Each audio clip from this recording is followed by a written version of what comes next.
All right, new episode of Jung Naiv. I have a new guest. Who are you? I'm Dan Savage. I have written for almost 35 years a sex and relationship advice column called Savage Love. And I have hosted for almost 20 years a sex and relationship advice podcast called the Savage Love Cast. Mm-hmm. I've written 7 books, written a lot of op-eds for the New York Times. I sort of stumbled into this job being a sex and relationship advice columnist by accident. And it led to me participating in political debates, especially around same-sex marriage in the United States. I was a prominent advocate and voice during the run-up to the legalization of same-sex marriage in the United States. And I'm also a bit of I create a lot of neologisms. There's probably words and phrases that some of your listeners use that they don't know that were created in Savage Love. Which ones? Monogamish, pegging, GGG, polyamory. The column has had an impact on the lexicon, at least in English, discussing sex and sexuality. I know Germans use the word pegging too, though. You invented pegging? I didn't invent the act. I named it. Can we talk about the act? What is it for people who don't know? Is this a show for adults? Yes. Pegging is when... Classic pegging classic, is when a woman penetrates a man with a strap-on dildo. Mm-hmm. It became very popular in the early 90s because there was this wave of lesbian-owned sex-positive sex toy shops, and all the straight people found out that lesbians were having sex with strap-on dildos. And then some straight guys who wanted to be penetrated like that, but not by a man, got interested. Mm-hmm. And so I started getting questions at the column that were always, I'm a guy and I want to be effed in the ass by a woman with a strap-on dildo. And that took up so much space in the column because I had a tight word count then. Now it's the internet and I can talk forever. And I asked my readers, we need to come up with a 1-syllable word for this that can be conjugated and that's punchy like sex words are. Right. Like when we talk about oral sex, you talk about getting a blowjob. You don't talk about I'm a man who wants a woman to put my penis in her mouth and suck on it, that's how people describe pegging before we named it. And we named it in a contest in my column. My readers voted and chose pegging. And now it's one of my proudest achievements. It's in the Oxford English Dictionary. Wow. The new definition after 20 years. And the citation is my column where it originated. And as a fan of the English language and as a writer in English, to have a neologism, a word you created, in the OED, credited to you, I can retire now. So you've been doing the column since the early 90s, right? Yeah. And I saw you had been living in Berlin from 1988 till 1990. Yes. What did Berlin do to you that turned you into a sex and advice columnist? What happened here? Oh my God, what did happen here? Not a lot happened here. I came to Berlin with my boyfriend. From college. He got a fellowship from the West German government to study arts management. And Germany was eons ahead of the United States at that moment when it came to recognizing same-sex relationships. Not legally or formally, but because he had a fellowship and a residency permit, we just had to go to the office and say, I'm his boyfriend, and they gave me one too, which would not have happened in reverse. Some German guy coming to the United States couldn't have gotten a visa and a temporary residency for his boyfriend from Germany to join him. And so that felt very empowering. And we were here. We got here in 88. How did you meet? Who did we meet? Now, how did you meet in the U.S.? Oh, we went to college together. Oh, okay. We met in school. What did you study? Sex and advice? No. Sex and advice giving or something? I studied theater. I know how to juggle. I know how to fence. But then I stayed in college for an extra couple of years to learn when people fenced. Because if you go to theater school, you learn how to fence, but you don't know when or why people fenced. So I have a kind of minor in history that I acquired on my own for shits and giggles after I got my theater degree. Did you know about Berlin and Germany before you came? Yeah. I've always been how do you talk about this without sounding like a psychopath? It was still the Cold War. It was still the Cold War. I was a news junkie from when I was a little kid. My grandfather was a sports writer, but a newspaperman. So I grew up in a house, because I grew up in the same house with my grandparents, my aunts and uncles, my mom and dad, and my siblings. So I grew up in a house with all the Chicago newspapers. There were 6 of them at the time, and lots of opinionated people arguing about politics and the news. And there was a lot to argue about when I was a small child. Still is a lot to argue about now that I'm a much older child. And I was fascinated by the Cold War. And I had read a lot about the Second World War and a lot about the First World War, because I was a very weird, lonely child with a lot of time on my hands. And there was no internet, thank God. Maybe I would have just been sucked into TikTok instead and be an idiot. But I read.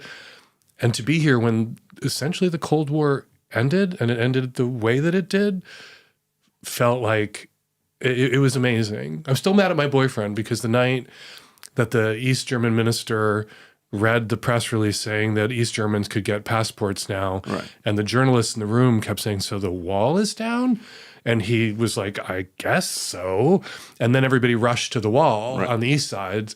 That night we were watching that on TV in West Berlin, and we were at a friend's house, and I said, let's go to Brandenburg Tor. Right. Because if something's happening, it's happening at Brandenburg Tor, to my boyfriend. But it was so freaking cold out. And Brandenburg Tor was such a long walk from the nearest tube stop at the time that in the end we didn't go over my protest. I was like, let's go, let's go. So we were in Berlin on November 9th, 1989, and we were watching on TV the press conference, and I wanted to go to Brandenburg Tor, but we didn't go because it was too cold. Did you go the next day? We went the next day. Oh my God, we went. Well, was it the first time you went to East Berlin? No, we'd gone to East Berlin quite a lot. That was allowed? Yeah, you could, with an American passport, you could get in. You're only allowed to go to the center of East Berlin. You had to exchange Westmarks for Ostmarks on a one-to-one basis. We always changed it on the black market and hid the money on our persons in places where we didn't think they would look, and they never did. And so we would come and go to the fancy restaurants in East Berlin, which were not very good. Okay. The food was not very good. And we would go to see the opera, and we'd go to Brecht's Theater, and we would go to see concerts. And we got to know some people from East Berlin and had some crazy conversations, because there were the demonstrations after October 7th, 1989, when Gorbachev came. Right. And there were the demos starting in Leipzig, and they were spreading. And we had these conversations with East German friends about how whether the wall was going to come down, and they believed it would. They believed that this was it. And we were like, it's not possible. Gorbachev can't let East Berlin go. And then they were right and we were wrong. And it was an amazing time to be here. And then we immediately, like 3 weeks later, we got this one right. The unrest started in, not the unrest, the police crackdown and the murder of a student in Prague. And the demo started in Prague, and we went to Prague on the next train, and we were in Prague for the Velvet Revolution. We were in Prague when the government fell, in Prague when Alexander Dubček appeared on the balcony of the hotel in Wenceslas Square with Václav Havel. And that was just, as a callow 25-year-old American, that was the most amazing experience, and one that we may need to have ourselves soon in the United States. Why? Because we are sliding toward totalitarianism and authoritarianism in a very dangerous way, and very quickly. We just had the anniversary of 9/11, and I remember thinking, when I watched the towers collapse, they seemed like solids. You'd see a tower, and then you watch it collapse, and you're reminded that it's mostly just air inside a building. There's the ceilings and the floors, but in between it's mostly just air. And I feel that way watching the collapse of American democracy right now. The Constitution is mostly just air. We're going to talk about it in a second. So was there like a gay scene in West Berlin and East Berlin back in the 80s? Yeah. Yeah. Oh my God. Yeah. There was a huge gay scene in East Berlin. Like I'm from Eastern Germany. It was an Eastern underground Germany, gay scene. There were like a few clubs. There was like a bar at a certain hotel. These things I don't remember very vividly. Our friends in East Berlin weren't gay, so we didn't go to gay places with our friends in East Berlin. But we went to, there's one bar out in like a far neighborhood that we weren't actually supposed to go into. Our visa, we would always leave. We would break the law, by sneaking money in, but also you were only allowed in the center of the city, and we would leave the center of the city and hope we didn't get stopped. How would they know if you left? Well, a lot of laws in totalitarian states are easily violated so that they can be arbitrarily enforced. So it kind of doesn't matter. Like they weren't that concerned, but if they wanted to, for some reason, arrest you, this would be grounds. Because almost everybody violated it, which meant everybody was vulnerable to arrest. It was a little bit like the pot laws in the United States before the legalization in many states of marijuana, that marijuana was so commonly used by so many people that if the police had a beef with you, they could probably bust you for that. Or they could plant some marijuana in your car or on your person very easily.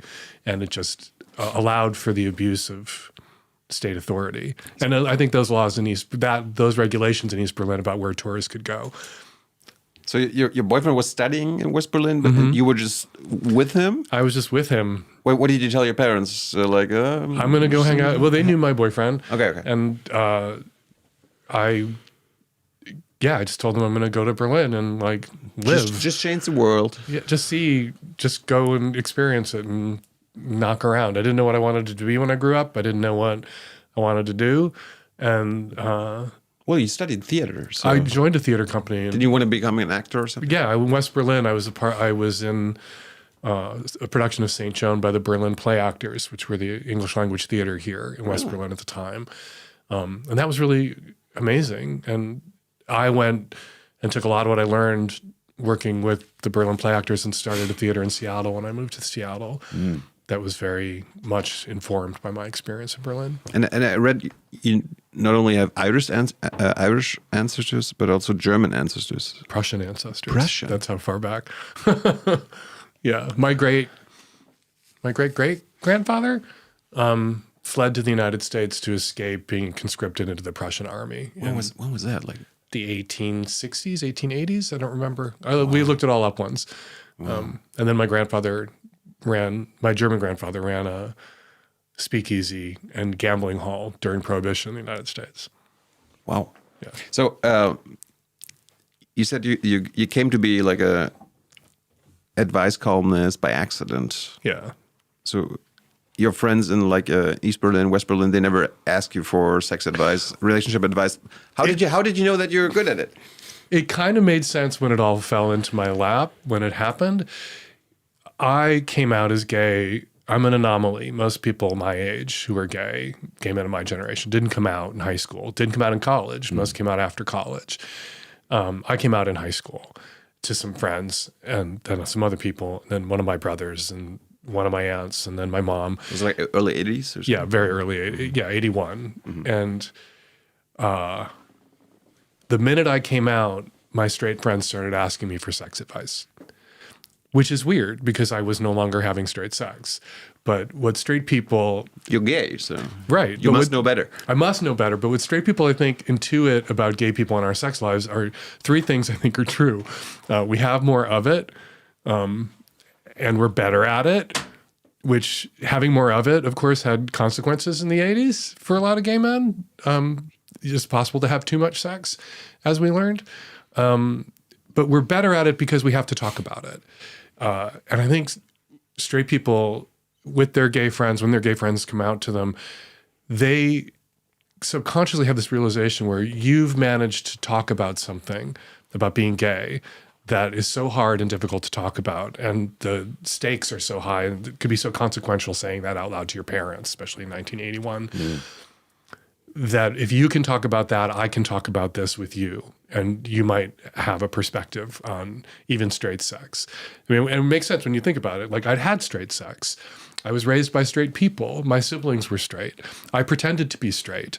I You tried. You Oh really my God. tried. Oh yeah. Well, I was closeted until I was, late in high school, until I was a junior, senior. Like I got called a faggot all the time, and I would have to say, no, I'm not. No, I'm not. And I leaned into trying to overcompensate for that or get people off the scent of it by getting a girlfriend and having sex with my girlfriend in a way that my parents would find out, so that my parents would stop worrying and scrutinizing. And so, yeah, my straight friends knew I'd had straight sex. They knew I knew about straight people, but they knew I could talk about a difficult thing to talk about because I said that I was gay, which it then felt almost impossible to talk about.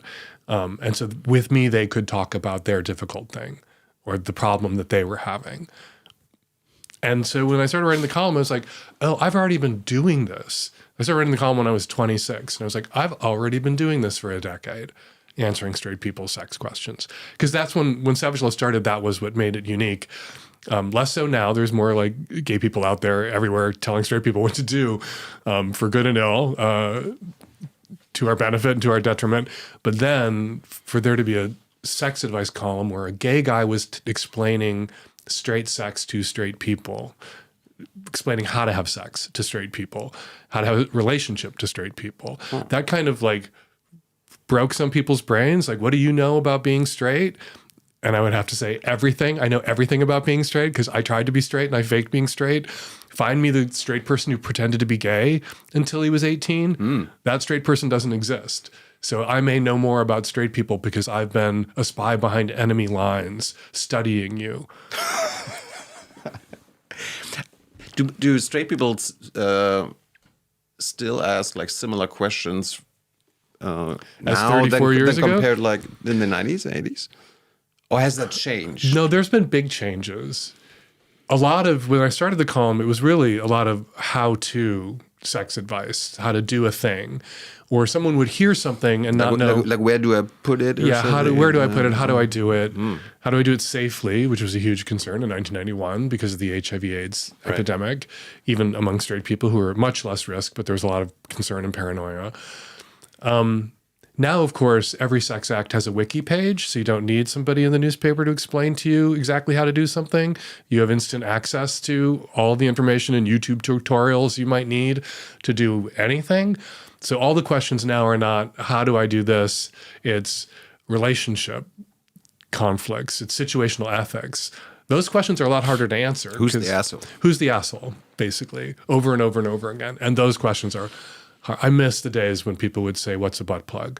Because somebody had heard somebody joke about a butt plug and you couldn't Google it because there was no Google. Right. And they would think, what the is that?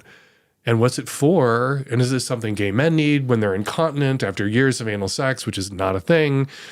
And like, no, that's not what a butt plug is. And I would write a column explaining what a butt plug was.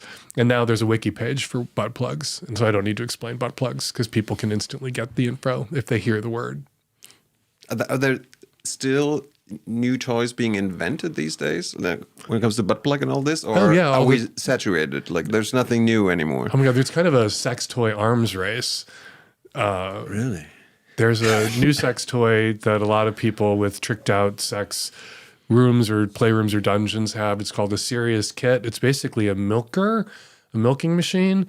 They cost like $5,000-$6,000, but they have simultaneously they can suck on and milk. I'm being so graphic. People come here to hear politicians. They have to listen to my smut right now. You're on a German podcast. Don't worry. Don't worry. The off button's right there if this is too much for anybody. But it can suck your tits, your dick, your butt, and your balls all at the same time. And somebody can put you in it. Usually you're restrained if you want to go in it, so you can't like undo it, and then walk away. And you're like, it's a sex robot basically that has you for as long as you're strapped in for it. And that's a new sex toy that did not exist 30 years ago. That's a sex toy that didn't exist 5 years ago. And do people ask like, have you tried this, Dan? Can you help? No. Yeah, people do ask that. Really? People assume I've done everything I write about, which is weird because I've written a lot about cunnilingus and I don't do cunnilingus. Is there like, I mean, there are hundreds and thousands of sex and advice columnists in the US, everywhere in the West probably. Are there like different schools of thought? And what kind of school of thought do you represent? I feel like I'm ethical but pragmatic. And my school of thought is like, how do you make this work? How do you make this relationship work? Get under the hood and try to make this relationship work. And that requires sometimes an accommodation or a hall pass or forgiveness. And I get in trouble sometimes because I am perhaps the most prominent sex advice columnist that will give people permission under certain circumstances to have an affair or to cheat. Because I think there are circumstances under which having an affair is the least worst option for everyone involved, including the person being cheated on. Mm-hmm. And people are always like, cheating is just a white hat, black hat thing. It's the cheater is awful and wrong. The cheated on is wronged and pitiable. And Esther Perel, who wrote Mating in Captivity and State of Affairs, she's a much more kind of mainstream relationship therapist, writer. She said, and I completely agree, and I'm going to quote her now, the victim of the affair is not always the victim of the marriage. Huh. And that there's more ways that a person can betray you than just sexually. Someone can betray you with contempt, with neglect, with resentment. And there are reasons sometimes why we want a marriage to stay together, even if the sex has fallen apart, where if the person is given permission to get their sexual needs met elsewhere, one of the reasons to end the marriage may not be so pressing anymore. Two people are together for 20 years. The sex has stopped. One person is done with sex, doesn't want to have sex. Maybe they never really were that attracted to their partner, or maybe just they're just done. Mm. But they will not release their partner from the monogamous commitment they made under very different circumstances when they did have a sexual relationship. What do you do if you're the person in that relationship who is not done with sex and your partner's done with sex, and you have two kids who are special needs, and you're knit together as a family, and the only way to take care of these kids is for you to be kind of a team under one roof taking care of these kids. You don't have the economic resources to have two households. What do? What am I supposed to tell the person who can't live without sex? Like, do the right thing and divorce your partner and upend your kids' lives? Or do I tell them, you know what? Do what you need to do to stay married and stay sane. It's probably in the best interest of your partner and your kids that you cheat, and cheat very discreetly, which means you have to keep a lid on it and you have to be skilled at concealing it. But sometimes do what you need to do to stay married and stay sane is better advice than do the right thing and get a divorce. It's easy to tell people to get divorces. When you start looking at the particulars of a relationship and a marriage. What kind of skills do you need to be a good cheater? To be a good cheater. You need to live more in hope than in sex. Sometimes just giving yourself permission, if you're in a hopeless circumstance in a relationship you can't leave or end or shouldn't for other overriding ethical considerations, leave or end. That doesn't mean, get on the dating apps, put your face out there, humiliate your partner by making out with somebody in a bar where their friends might see you. That means giving yourself permission that if the circumstances align in such a way that an opportunity presents itself that will not get back to your partner, right? That you can seize that opportunity. And sometimes you can create your own opportunities, but you can seize that opportunity. But for it to be discreet, it can't be your wife's best friend. It can't be the next door neighbor. It can't be public in such a way that it's going to get back to your partner. And then they have to deal not just with the pain of realizing they've been cheated on, but also the humiliation of the realization that other people know that they've been cheated on, which impacts people. But then where I lose sympathy sometimes with the people getting cheated on is, I say, I'm not like everybody should cheat. It's okay in any relationship. It's not. It's depends on the circumstances of a particular relationship, whether I will give this permission slip. But I've heard so many cases of people where one person is just done with sex, does not want to have sex, and believes because the other person made a monogamous commitment to them, they're obligated to never have sex ever again. Mm-hmm. I think if you're in a sexless relationship, but it's monogamous, that means that your partner only doesn't have sex with you, which allows your partner to have sex with anybody else. If you make a monogamous commitment, that puts a burden on you. But because we live in such a sex-negative therapy culture, it's always the person who wants sex that's treated as the problem. And sometimes the person who wants sex has been such an asshole or a monster that their partner can no longer be sexual with them because they don't feel safe with them, or they don't feel good being intimate with them. And the sex dies for reasons that are the fault of the person who's being denied sex. But some people just married somebody they weren't that into because they wanted kids, they wanted social status or the position, the money, or just to be married. And they have sex with this person for 10 years and then they just can't anymore. But they don't want that person having sex with anybody else ever. And they regard the monogamous commitment as kind of a suicide pact. And it just isn't. Like, if you commit to somebody monogamously and they commit to you monogamously, you have there's an obligation there to meet each other's reasonable sexual needs. And if you can't, and the relationship changes over time, I think you're obligated to release them from that monogamous commitment. That doesn't mean they should date other people or leave you, but you should be able to say to somebody, and I think these are conversations people should have at the beginning of a long-term committed monogamous relationship, 20 years from now, 25 years from now, if health circumstances are different, emotional things are different, and we're not having sex anymore, what do we want to do? And to have this conversation while you're still having a great sex life and very connected, like if we ever reach a point where like sex has died in our relationship and we made an effort to try to revive it and it hasn't worked, but we still love each other and we're good partners, good parents together if we have kids, what do we want to do at that moment? And that you can agree well in advance to a kind of a DADT arrangement, which is don't ask, don't tell. Mm-hmm. Like if we ever reach this stage, you do what you need to do, but don't tell. I don't want to hear about it. I don't want to know about it. And telling isn't just verbal. Telling is behavioral. Like if you're inconsiderate in such a way that your partner is going to find out, that's a way of telling. And so to have that limitation on outside sexual contact, that it can only exist in such a way where I will never find out about it, can make a person feel more comfortable agreeing to it well in advance, because it's going to be perforce limited and contained and constrained by the not telling part. When you think about it, like every once in a while you see a picture in the paper and it's two people who are 90 years old who've been married for 70 years. And everyone's like, ah, like, and they're still in love and they're holding hands. And everyone's like, ah, but nobody thinks they're fucking, right? We know that any relationship, loving, committed relationship that goes on long enough eventually becomes sexless.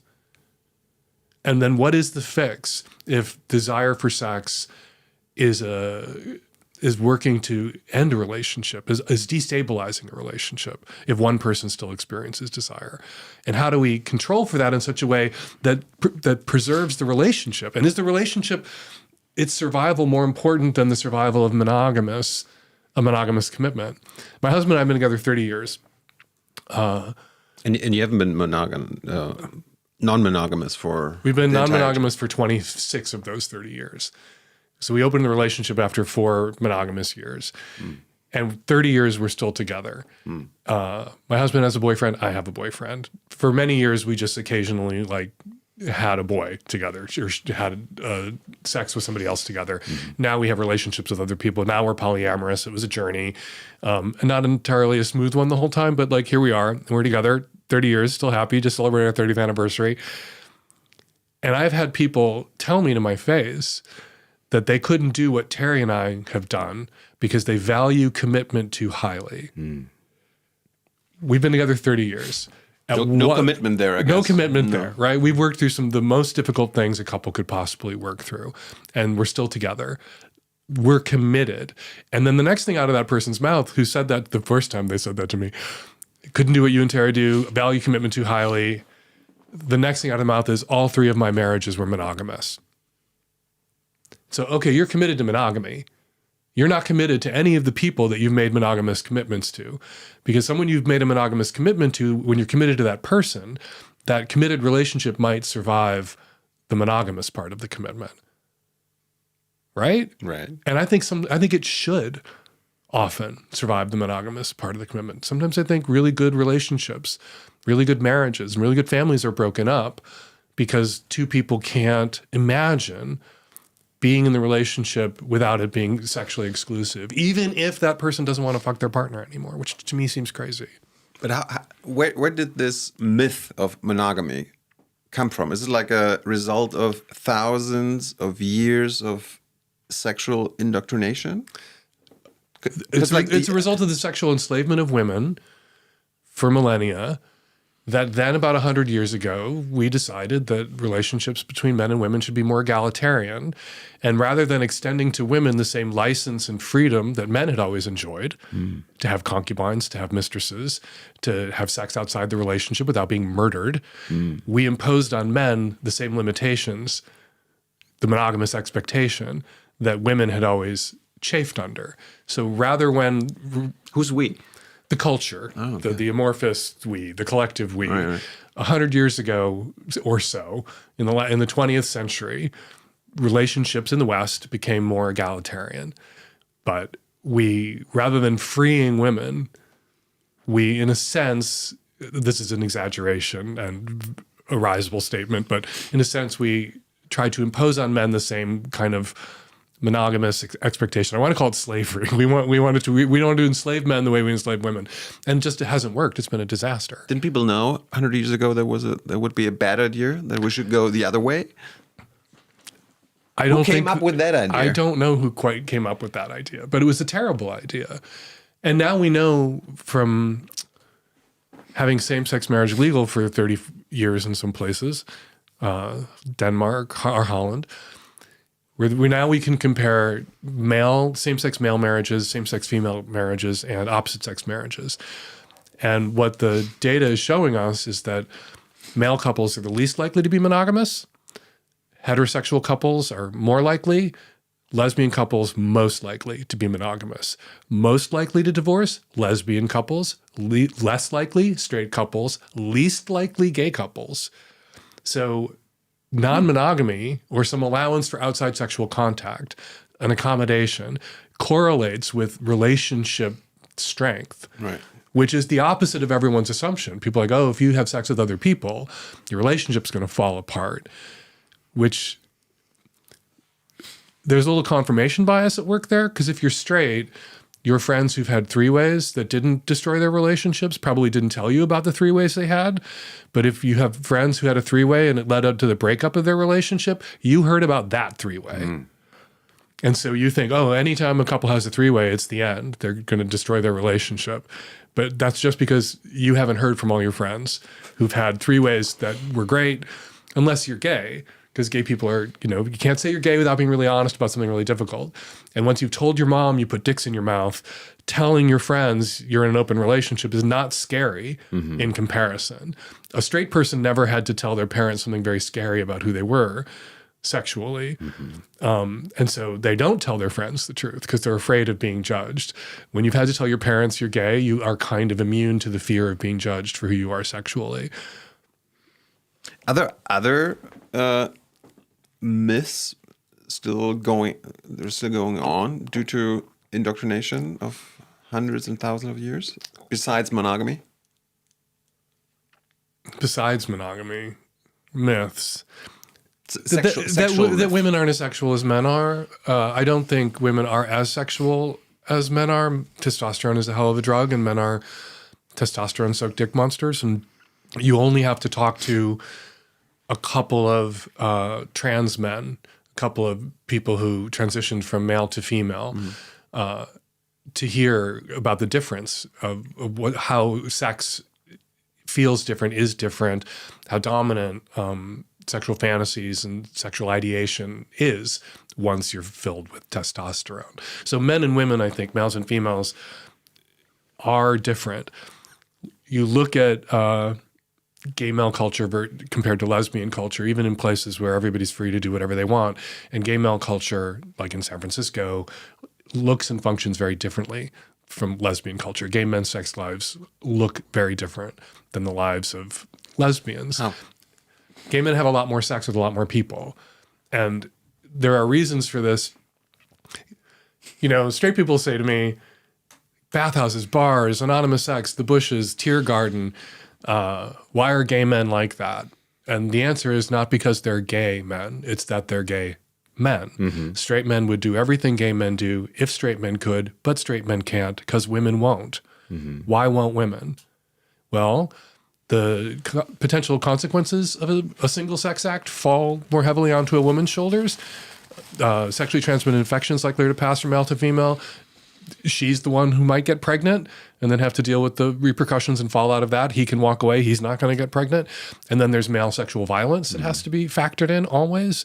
And so for a woman to say yes to sex is potentially life-changing, life-altering, life-ending in a way it's not for a man to say yes to sex. So when you have men saying yes to sex to men, it's easier to get to yes than it is when you have men asking women to have sex with them, to take the risk of having sex with them. Is that the reason why there's no female grinder?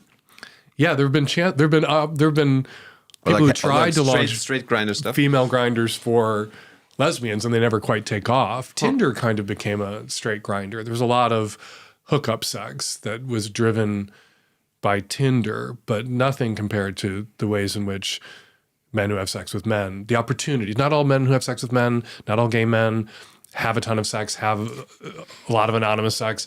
There are gay men out there in monogamous relationships. There are gay men who have a very reasonable, limited amount of sex. But if you are a gay man and you wish to have a lot of sex, the fact that you're gay and a man makes that easily achieved. Back to the myths. The myth is like women aren't as interested. Women are hornier than women are. Like we have this idea that women want relationships and women are about nurturing. Women are often about safety and vetting to protect themselves from male sexual violence. Women have to be very careful about who they're naked and alone with in a room when they're attracted to males.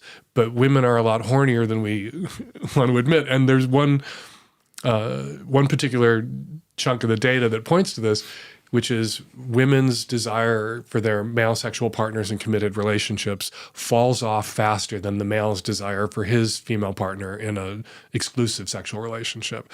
Women get bored sexually faster in a relationship than men do. It's why most sexless relationships, it's not the man who wanted to end the sex, it's the woman who wanted to end the sex. And it's easier to say, well, it's because you don't do as much of the housework as you should, or there's this or that reason. It's harder to say, it's because I want to fuck somebody else. It's because I'm bored in the sexual relationship. I have friends who research the problems of sexless relationships and lack of desire. There's a word for it, and I can't remember it. And you'll have male-female couples in therapy trying to restore their sexual relationship. She experiences no sexual desire, begins to believe she's asexual, and the marriage is at stake. The marriage is going to end, and it does. And this woman who believed that she was asexual and would never again experience sexual desire is suddenly insanely horny because she's free now to have sex with somebody that she hasn't had sex with before. What do you do with that when you read these studies and you know that? Like, what do you do with that? It's easier for us to say, oh, if you just did more of the dishes, your wife would want to fuck you, than for us to say, you know what? Your wife wants to fuck, just not you.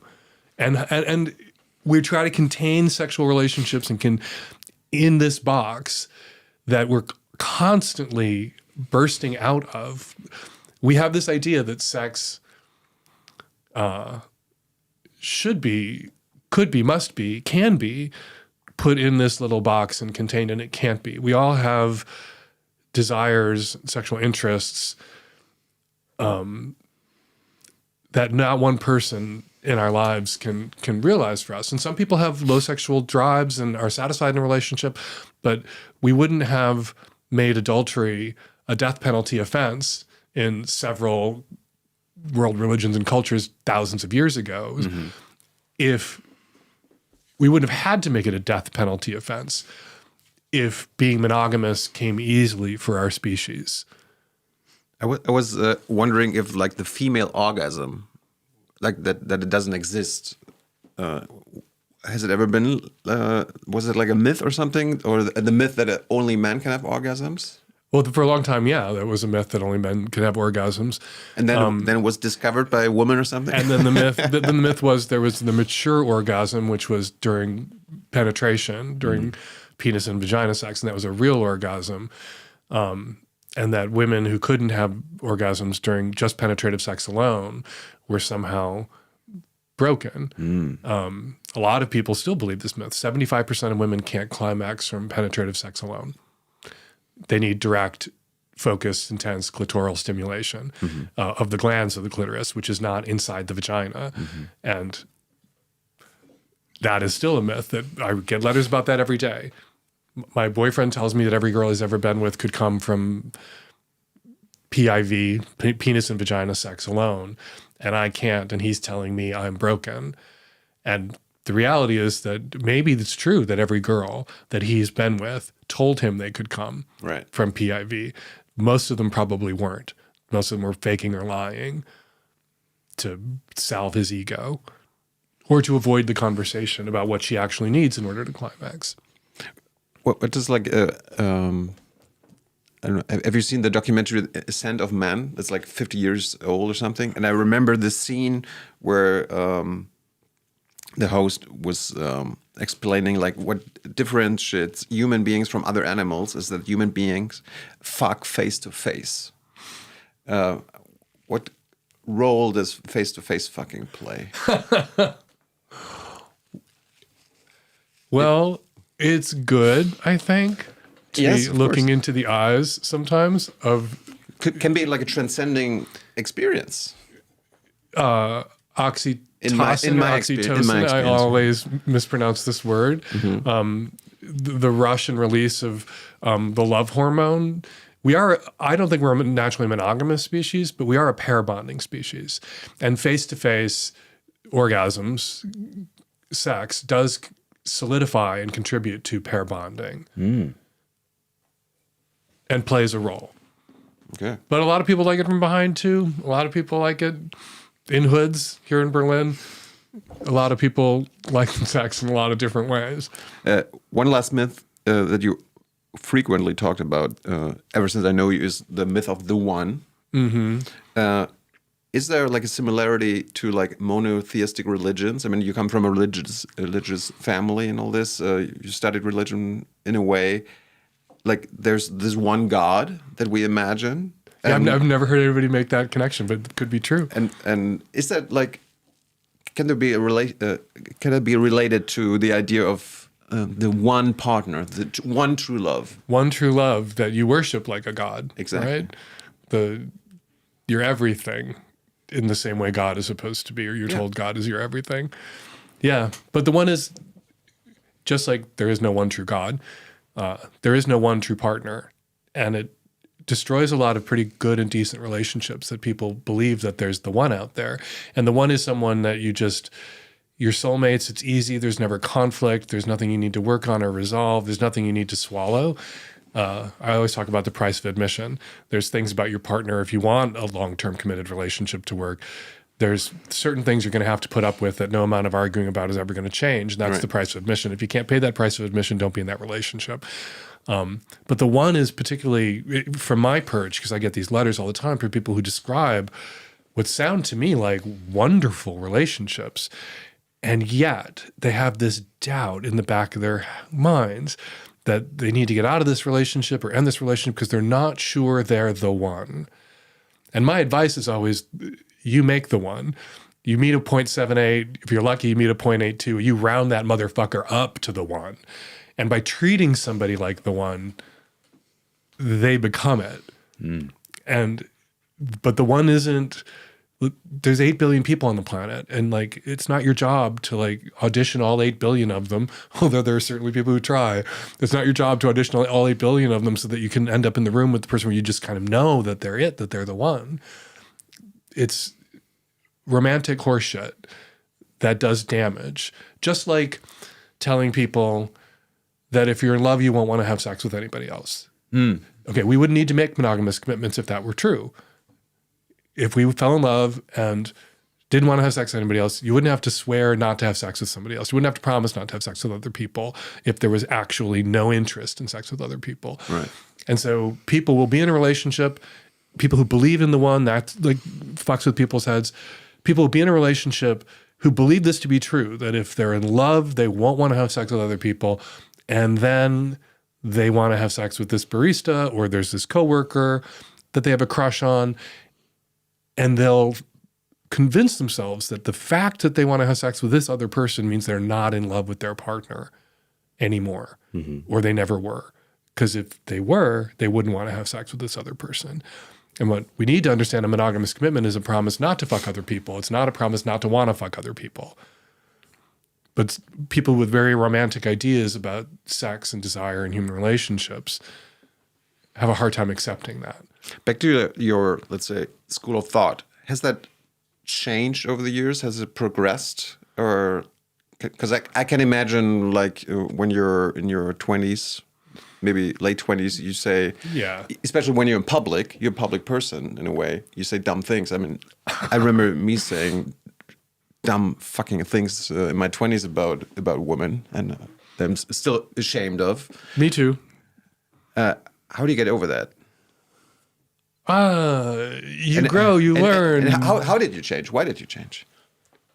Did your readers push you? Yeah, that's one of the benefits of an advice column. Advice columns were the internet before the internet. They modeled a certain kind of blogging because you put out your opinion. And advice is just an opinion about what could or should be done.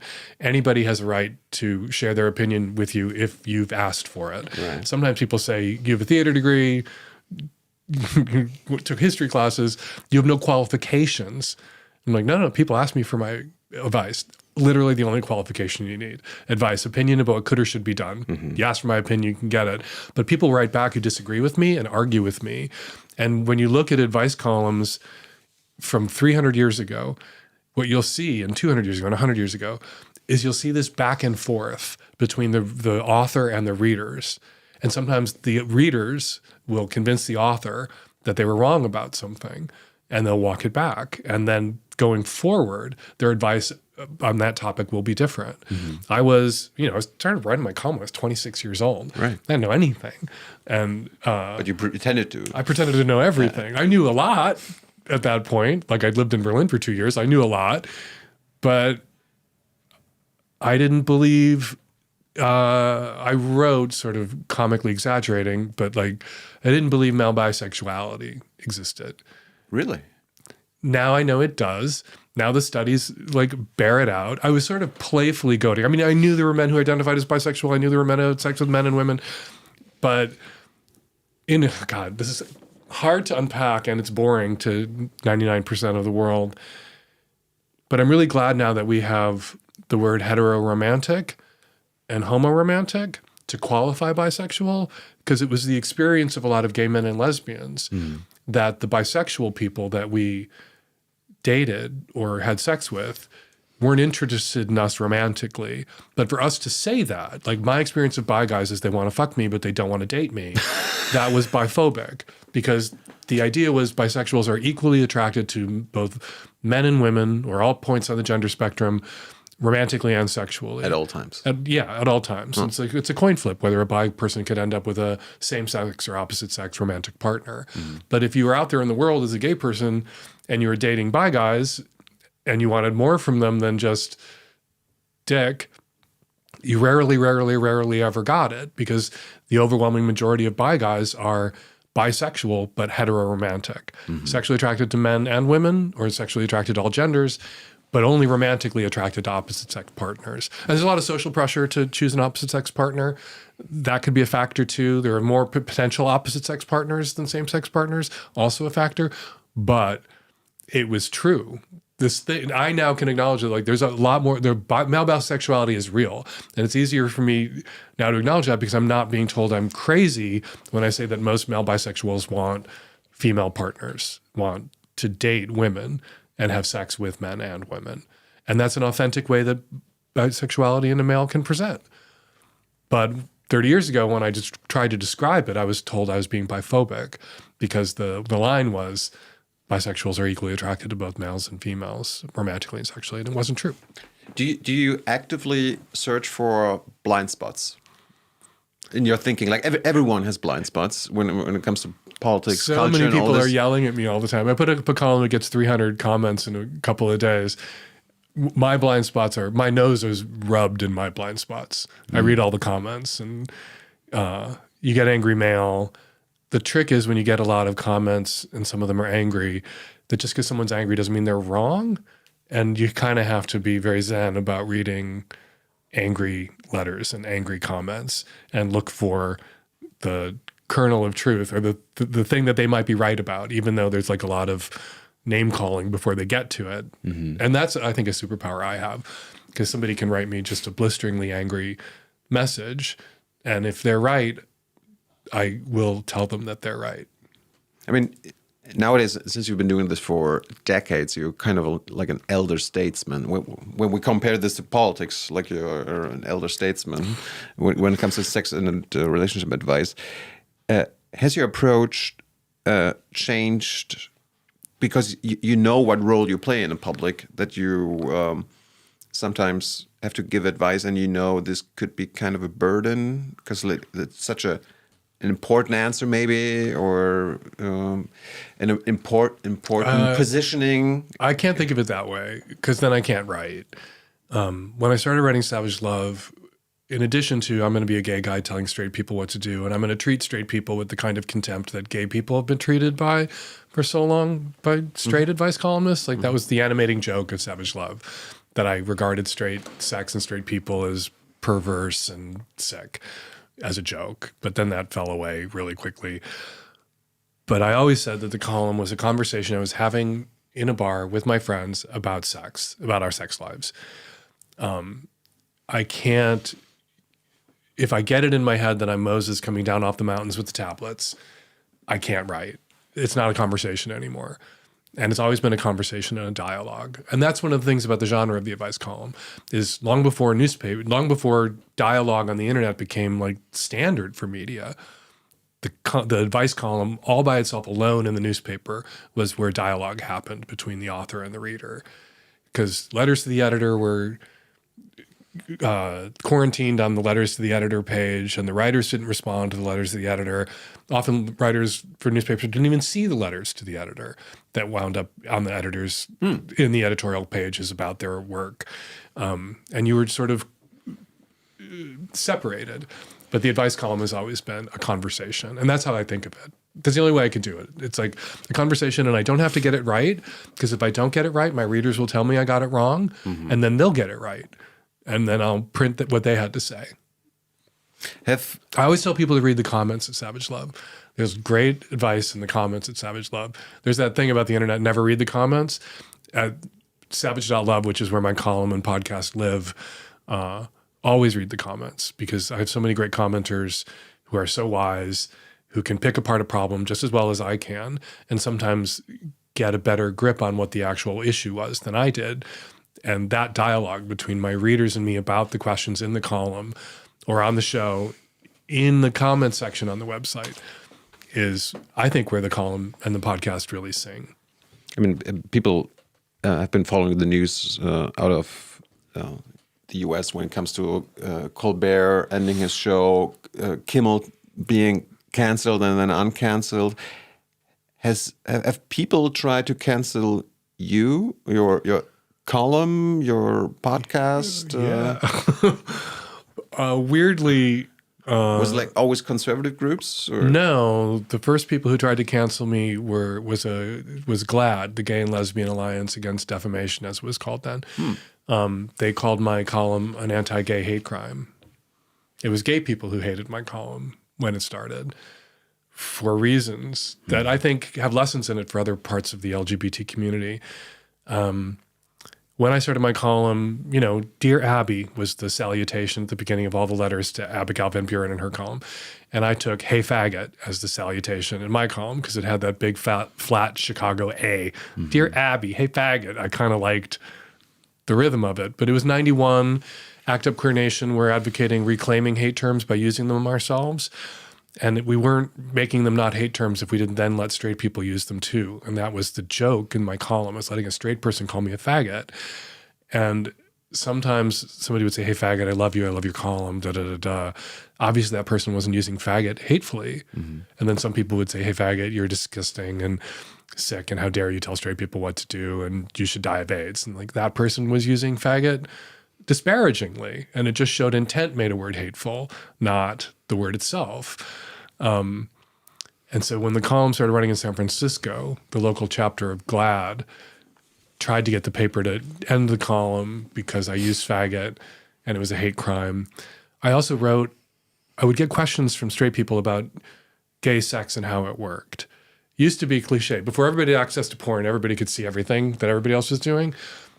You would have straight people, when I was a gay teenager and out, well, who's the woman was the question that we would get. Me and my boyfriend got that question from my aunt. Which one of you is the woman? Which is my aunt asking us who gets fucked in the ass, which is a weird question to get from your elderly aunt. She's just curious. They're just curious. Yeah. That's it. Straight people were curious about gay sex and how it worked. Mm-hmm. When two lesbians have sex, what do they even do? Mm-hmm. And I would straight people would send me those questions and I would answer them in great detail, right? How anal sex works, how lesbian sex works, how strap-on sex works.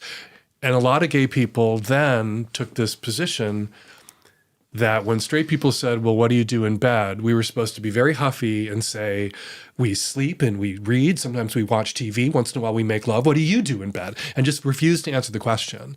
And my attitude was like, let's answer the question until they're begging us to stop answering the question. Because until we satisfy their curiosity, it's not going to go away. And once their curiosity is satisfied, it goes away.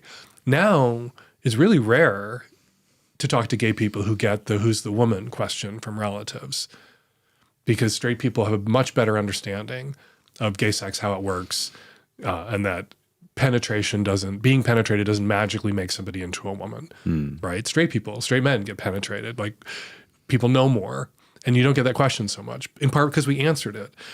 And I think there's a lesson there for the trans movement now, where when somebody has a question about surgeries or genitalia, there's a lot of like huffiness. We should answer those questions, because then that can resolve the curiosity, and then people can move past this thing that they can't let go of. You know, people would meet a gay person and like all they could think about was sex and the sex they might be having and how they were having sex and be very confused. And now people can meet a gay person, they don't think about sex. It's up front of mind in the same way when a straight person meets a straight person, how that person has sex is in front of mind. Right. And with the trans rights movement, not everybody should have to talk about their genitalia. Laverne Cox was asked about her genitalia by Katie Couric and shut it down. Not everybody needed to answer the question about how two gay men have sex, how anal sex works. But somebody needed to answer that question. I was that somebody. And it feels to me like in the trans movement, there needs to be and there are some people who are very willing to discuss the nitty-gritty, the surgeries, what's required to transition. If you have any questions for Dan, let us know in the chat. Maybe there's something new that you've never heard of. You're in Germany. I'm in Berlin. I mean, the trans movement is under attack these days. Severe attack, especially in the United States and the UK. But like from an historical perspective, is it just like a matter of time until trans people, the trans community, is entirely accepted in the US? Because I looked up some other statistics. Like in the early 90s, fewer than half of Americans approved of interracial marriage. Yes. Between blacks and whites. Today, it's 96%. Yes. And probably the same is going to be for gay marriage or... Well, we saw that happen with gay marriage, where it went from only 20%, 30% supporting rights for same-sex couples to marry to now 60, 70%, although there's been some backsliding because of the cultural shit show we're having in America right now. But it's still a majority support for same-sex marriage. It's probably safe to say that it's going to go up even more. Fingers crossed. It's been going down last few years. Right. I also read that opposition to like sexual harassment at work in the 90s, it wasn't even considered a problem for most majority. Nowadays, it's accepted as like at least being a problem. Right. So, do you just tell trans people just like let's just wait and see? No, progress comes in waves. It doesn't get better on its own. It gets better because you fight to make it better. It gets better because of what you do. It gets better because you make it better, right? We didn't just like sit around waiting for them to like let us get married. We fought for marriage, and we made denying us the right to marry a bigger pain in the ass than just letting us fucking get married. The same will play out, is playing out in the struggle for trans rights. 2004, there were 11 anti-gay amendments to state constitutions on the ballot in the United States. They all passed. Bans on gay marriage. It helped George W. Bush get reelected in 2004, put a Republican back in the White House, an inept one who catastrophically led us into a war of choice.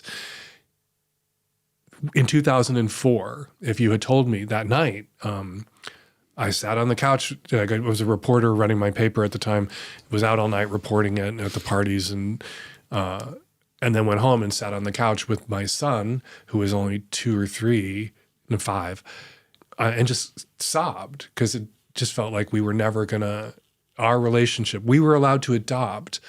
And people who wouldn't let us get married said we shouldn't be allowed to get married because marriage is about children. And the state allowed us to adopt a child, but wouldn't allow us to marry, even though the state was telling us marriage is about children, which seemed insane. And I sat there with my son and bawled my eyes out, 2004, thinking we would never win this right, that it was farther away than ever. And every time it goes to the ballot, we lose. 2015, 11 years later, we secure it. We win it at the U.S. Supreme Court. We also, years before that, won it at the ballot box for the first time in Washington State, where we lived, and in Colorado. So eventually we flipped public opinion. But it took time and engagement. And one of the mistakes I think internet culture has made is this attitude was popularized in queer spaces online that I shouldn't have to educate you. That's a mistake. We had to educate straight people about who we were as gay people, about our relationships, about marriage equality and why it was important.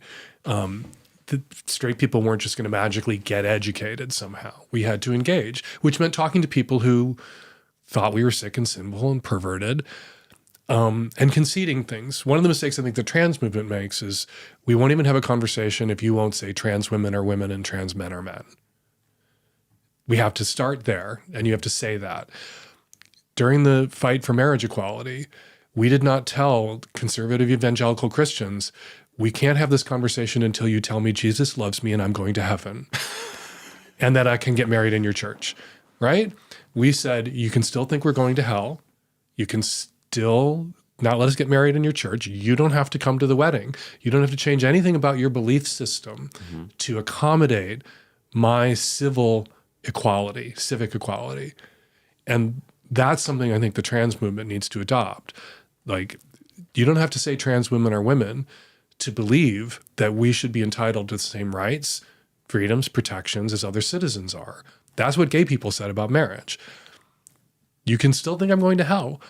With the Jews and the Lutherans if you're Catholic, and the Catholics if you're Lutheran, and the atheists, you think a lot of people are going to hell.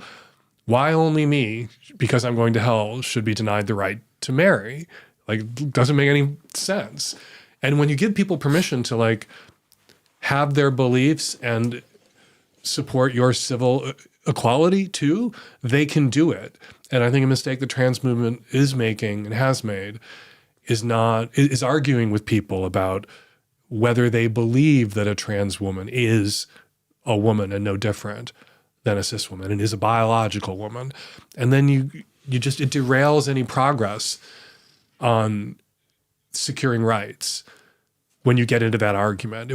We never would have secured the right to marry as same-sex couples if we just wanted to argue with them about Jesus's opinion of us and whether Jesus loved us too.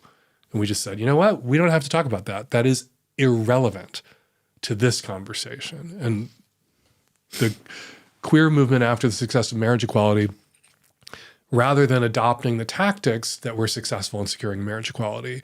A lot of people in the queer movement felt like it was the wrong battle and marriage wasn't important, we shouldn't have done it. Rather than saying this was a huge thing, it was very important, and it felt like an impossible thing. And so maybe we should take from the success of the marriage equality movement some lessons about how to run other things we want, run other parts of our movement. So when I told people that you're coming on my show, many people were asking me to ask you the same question, because there are similarities between German far-right parties and your far-right government. Here, our far-right party, the AfD, is headed by Alice Weidel, and she's a lesbian, and the head of the far-right party. And in Trump's government, I mean, I just recently read an article in the New York Times, the big gay government, the Secretary of Treasury, Besant, is openly gay. There are many powerful, powerful gay politicians. Is that actually like a success of the queer movement of the last few decades? That I want all these motherfuckers to Google Ernst Röhm every morning. I think they should have to wake up and Google Ernst Röhm. Who's that? He was the head of the SA. There was the SA and the SS. And Ernst Röhm was the head of the SA. And Ernst Röhm was openly gay. Hitler knew he was gay. Hitler didn't care. Ernst Röhm surrounded himself with pretty boys. And on the night of the Long Knives, Ernst Röhm was executed in a power struggle. And the SA was dissolved and absorbed into the SS and the Wehrmacht. And gay people were suddenly being marched off to Dachau and imprisoned by the Nazis. And so I think the head of the Alternative for Deutschland and Rick Grinnell and these gay men in Trump's government should have to get up every morning and Google Ernst Röhm before they do anything else. Because they're being instrumentalized. You sure? I don't know about the head of the AfD, but gay people, people of color who are Republicans, are instrumentalized by the right-wing movement to refute charges of being racist or sexist or homophobic because, oh, look, we have these gay men who are attracted to fascism, as some gay men are, as Ernst Röhm was. It's mostly white gay men. It's mostly white gay men. Yeah. And at what cost are they welcomed into this movement? And what do they have to repudiate? And what do they have to reject? I believe I read that the head of the AfD is, although married and a lesbian, does not think marriage should be defended. Exactly. And she also refuses to be called queer. Which is fine. Not everybody has to adopt queer. Queer for me, there are some gay and lesbian people out there who really hate the word queer. Ironically, queer was popularized by gays and lesbians as a term so we didn't have to say gays and lesbians and bisexuals. Queer just meant us all. And now you have people who are lesbian or gay saying this was imposed on us by the blue-haired kids on Twitter. Right. And it wasn't. Queer was our word for us. But some gays and lesbians, they don't have to like it. That's fine. The way they're instrumentalized is, and this is so true of my dad, who's a Trump voter, but was also a George W. Bush voter in 2004, was they would point to some high-profile gay Republicans, even then, and my dad could justify his vote for a president who wanted to write an anti-gay marriage amendment into the U.S. Constitution as not homophobic, and not in conflict with his love and support of his son, because obviously the GOP is fine with gay people. Look at this individual gay person who has achieved power and prominence in the GOP by swearing to do as much harm as he possibly can to all other gay and lesbian and bi and trans people. And the very same people in his government, they stay silent when The administration just cut AIDS relief around the world, HIV vaccine research, funding for LGBTQ, suicide prevention services. Silent when they're PrEP, the availability of PrEP. A lawsuit was brought that would have eliminated the provision in the Obamacare, that healthcare act that requires preventative care.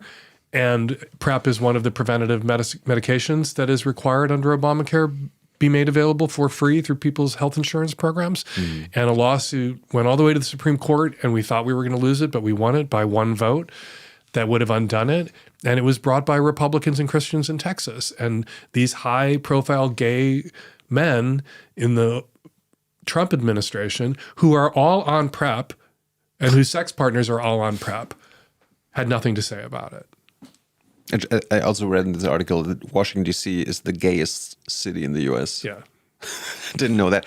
But do you think the very, very right-wing Republicans are instrumentalizing gay Republicans, or is it also Trump? Because like Trump genuinely, like, I mean, he's from New York and all this, he seems to actually be okay with gays. I read a quote that he says, "I love the gays. They pay the most for the weddings." Trump's funny sometimes. Yeah. Like, Trump just made me laugh. And is it true that he loves the gays, but he would be willing to feed us into a wood chipper if that meant he could have a third term? And the first people he'd feed into the wood chipper are those gay white men in his administration. In the same way, the first people who were purged from the Nazi Party when they came into power was Ernst Röhm and all his gay buddies. That's why I think they need to Google Ernst Röhm every day. And I read that Trump is like a camp icon for the gay movement. There was a quote: "He's like a drag queen. He's outrageous. He's transgressive. He's catty. He's a narcissist. He's a narcissist that likes of which we haven't seen since Alexander the Great." Yeah, and his favorite musical is Cats. Really? Yeah. And Phantom of the Opera. I never heard of that. Yeah, he's very.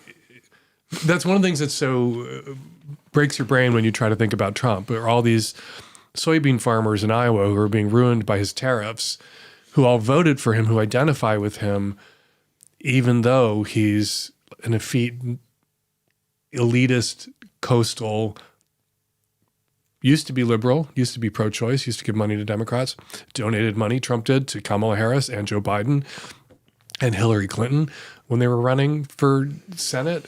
And he was playing the system. Playing the system. That's what he says, playing the system. Right. But just as their political avatar, as their vengeance culturally, just couldn't have seen this coming. I used to look at like Bolsonaro in Italy and think, wow, there's something really wrong with Italian democracy if a clown like that can... Bolsonaro was in Brazil. Berlusconi in Italy. And, of course, Bolsonaro. I used to look at that and think, well, that couldn't happen here. That couldn't happen to us. And there was a riot where I think in Chile, their Congress, the building was burned. I was like, well, that couldn't happen in the United States. Our democracy is more resilient. And it was just air. These were the gay Republicans in his administrations. There are other gay, powerful people in the U.S., like especially Peter Thiel. Yes. What about them? Because like Trump cannot get rid of him, and he's fucking powerful. He's super powerful. rich. He has like Palantir and all this. Yeah, and he's doesn't believe in democracy, and he believes in Antichrist. Somebody he lucked into a lot. He made an investment early, a couple of wise investments that made him insanely wealthy. We have this idea, and because we're primates and it's all about status and being monkeys, that somebody with a lot of wealth or power must also be wise or blessed or gifted in some way, which makes their pronouncements on things besides accruing wealth worthy of consideration. Somebody can be insanely rich because they made a couple of smart investments early in tech and completely crazy. And it seems to me that Peter Thiel gets the deference people pay to the insanely wealthy because they're insanely powerful. Mm-hmm. But Peter Thiel strikes me as unwell, as crazy, and therefore, because he's so rich and powerful, very dangerous. Let's talk about the rich and powerful and what people in Germany and Europe are fascinated by, similar to what Americans are fascinated by from both sides. The Epstein scandal and the Epstein Files. Why do you think it's so fascinating to people? When it comes to the right-wingers and Republicans, every accusation is a confession. So we had with QAnon for a decade, Hillary Clinton, all these liberals and Democrats are raping children in the basement of this pizza parlor in Washington, D.C. that has no basement. And that Dems are the pro-pedophile party while all of this was going on with Epstein and Trump. And, Clinton went to Epstein Island and Bill Gates went to Epstein Island. But Larry Summers, Trump, yeah. A lot of Republicans did. And Donald Trump was best friends with the most notorious child trafficking hebephile, not pedophile. He was into teenage girls and underage girls, but not, as far as we know, children, as far as we know. Could be worse. Yeah. I don't know. These things break my brain. Increasingly, like anytime I have to stop and think about what the fuck is going on in the United States, my brain breaks. And they insisted that the Epstein Files should be released, demagogued about their release, and then realized once they had access to them that the person most implicated, it seems, in them is Donald Trump. So they cannot be released. And now they just want to change the subject, which he's doing by invading American cities with federal troops, right? Which is an insane development that I don't even know what to do with.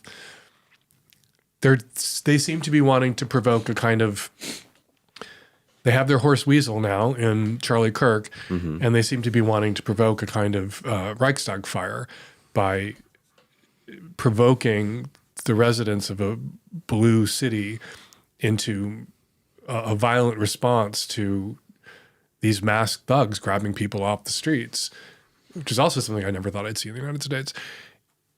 And any sort of political violence benefits in the end the right, which is a terrible catch-22 for the left because you're being punched in the face, but you can't punch back. The minute you punch back, there's 10 more guys punching you in the face, and they have the country on their side. But back to the Epstein thing, is like, I mean, every country has elites, and every society knows, okay, there are elites have some, they do some weird things sometimes all the time. And the Epstein thing is kind of crazy when you think about, like, he was actually convicted in like 2008 for sex trafficking and in a sweetheart deal that Pam Bondi was involved with orchestrating. Exactly. So the cover-up of Epstein. But he was convicted publicly. People knew, and still these powerful men still partied with him, still gave him money, asked him for money. It's just like I just said, the deference that Peter Thiel is paid because he's so wealthy. And then he says these insane things about wanting to end democracy, about having a king, about the Antichrist. And people are like, oh, okay, well, I'm still going to take his campaign donations, and I guess we have to listen to him. He might be onto something because he's so wealthy. Epstein was wealthy, and people were willing to overlook raping girls because he was so wealthy. Donald Trump, there's a big article in the New York Times about inside the White House during the Epstein Files crisis. And Donald Trump is quoted by someone who was in the room saying, people just don't understand. It was a different time in Palm Springs. It was the 90s. So Donald Trump is arguing that, well, there was a time when it was okay. And like, mores have changed. It's not okay to sexually violate 15-year-old girls now. But like in the 90s in Palm Springs. And this is the guy that we were told by QAnon. And this is the guy that we were told We have evidence, we have video, we have photographs, his own admissions on the Howard Stern show and other places that he was preying on young women, on women, and him saying that Epstein was preying on very young women. I run into a wall every time I try to talk about this, because it just feels like, as with so much else with Trump, this should end him politically as a force, but nothing seems to end him. Attacking Gold Star families, the parents of kids of whose sons had died in war. He attacked a Gold Star family. He attacked John McCain. He attacked, he would do things that would end anybody else's political career, and that doesn't end his. And apparently that extends to violating minors as well, or turning a blind eye to his friend violating minors if he wasn't violating minors. But there are almost 30 credible accusations of sexual violence that have been lodged against Trump. Right. And nobody cares. You were saying earlier, we all agree now that workplace sexual harassment is bad. And yet, the President of the United States, reelected by people who knew who he was. But what I actually wanted to ask you as an expert, because I'm sure you've never been into these kinds of super elite societies. No. But these probably men, they have power. They actually have political power, economic power. And I wondered, is it actually about pedophilia, the sexual act of fucking minors, fucking young women or girls, or is it something else, something getting away with breaking the biggest taboos in a society? Like incest and pedophilia, in the Western societies, that's these are the biggest taboos. Right. And it affirms how powerful I am that I can get away with this. Exactly. I can do this practically in public. Yes. And suffer no repercussions because I'm so protected by my wealth. Howard Rubin is a former Wall Street banker who just this week was arrested. It's almost like shades of Jeffrey Epstein and Ghislaine Maxwell. I never can remember how to pronounce her first name. Where he was a very wealthy Wall Street person who was abusing women, and she was procuring women for him to abuse. And he was arrested this week by Trump's Justice Department for the abuse of these women. And so his wealth and power didn't protect him. Maybe he's not wired into the power centers that could protect him. So it's not fail-proof, as the Howard Rubin case, I think, demonstrates. But why do men want to do these things? Well, because they can. Because they can. Because they can. And some people are wired to. Some people are pedophiles. Some people are hebephiles. I'm sure I'm mispronouncing that word. And are attracted to prepubescent or pubescent or recently post-pubescent children. Most people, an ethical person would never act on those desires. Most people couldn't risk, if they didn't have the ethics, maybe they have at least a fear of the consequences should they act on those desires. And if I learned ethics is for the non-elites in a society, for the 99%. Yeah, but we can't, this is such a weird conversation. We can't know how many people we don't know who are wealthy and powerful are attracted to minors who haven't acted on those attractions, who are constrained by their sense of morality or ethics and don't act on it.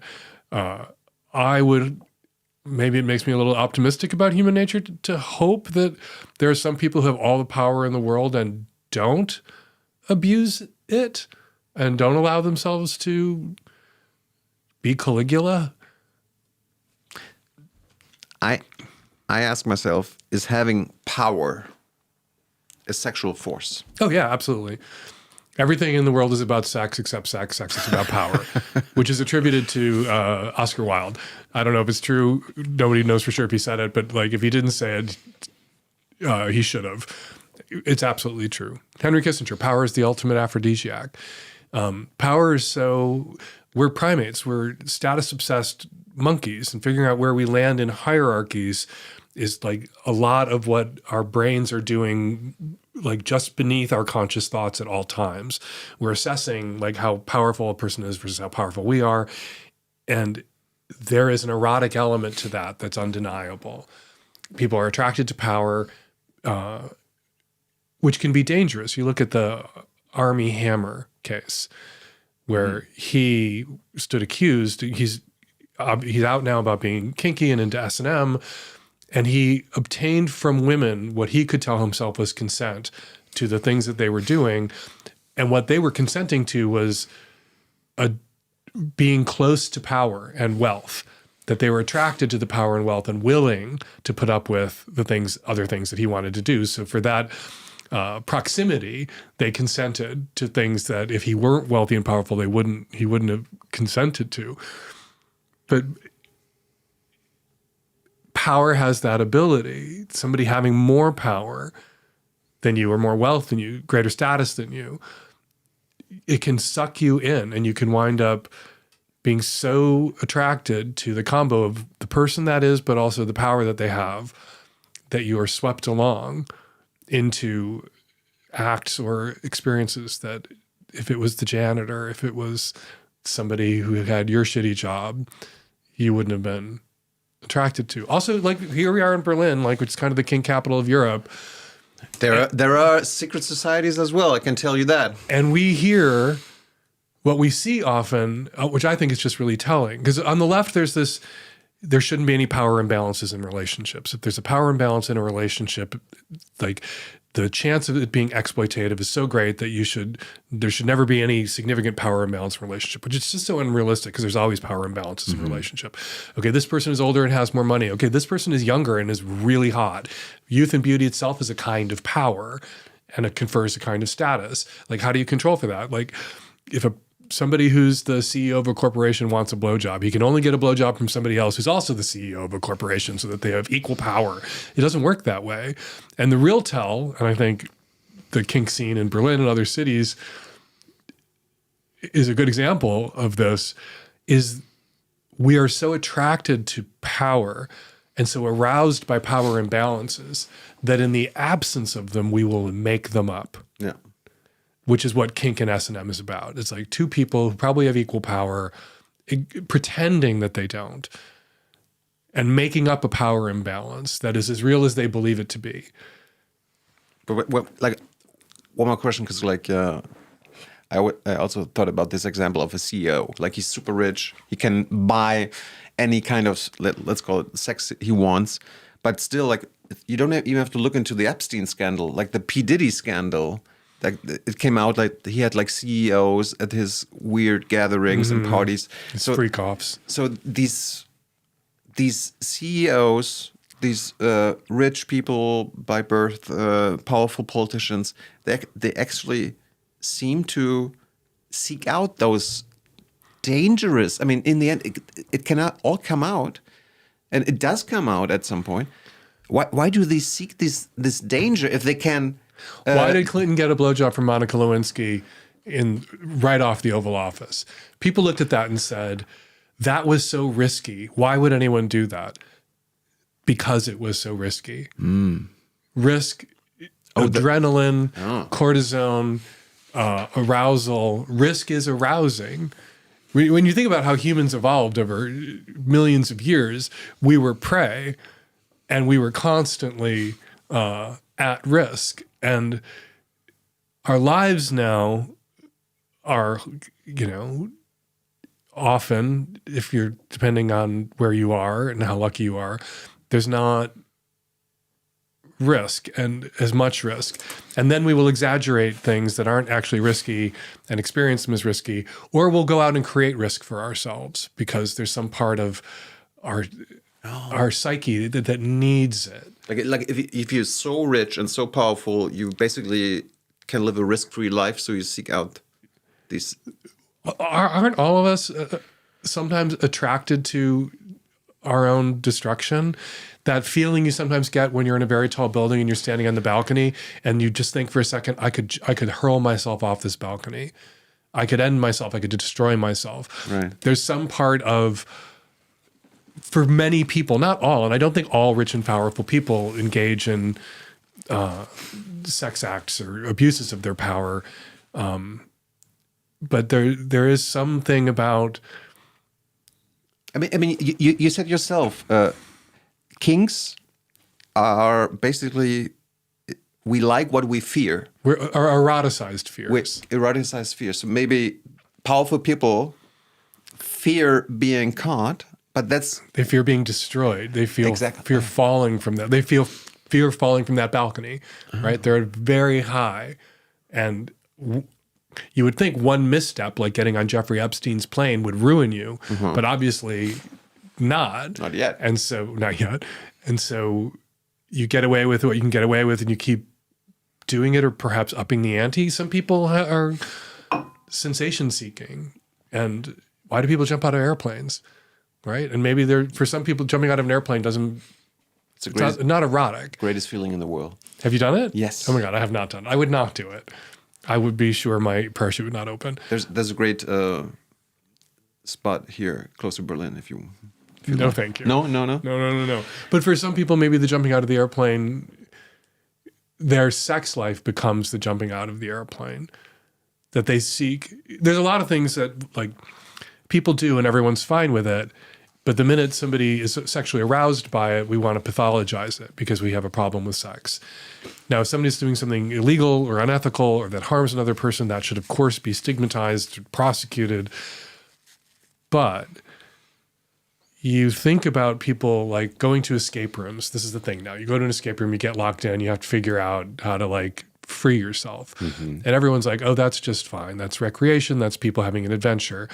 Somebody goes to a dungeon and gets locked in a cell. And people are like, that's sick. Like 2 people got locked in a room today. One person had a socially sanctioned, socially approved adventure. The other person, because they got a boner from it, did something disgusting or did something, it was sexual for them.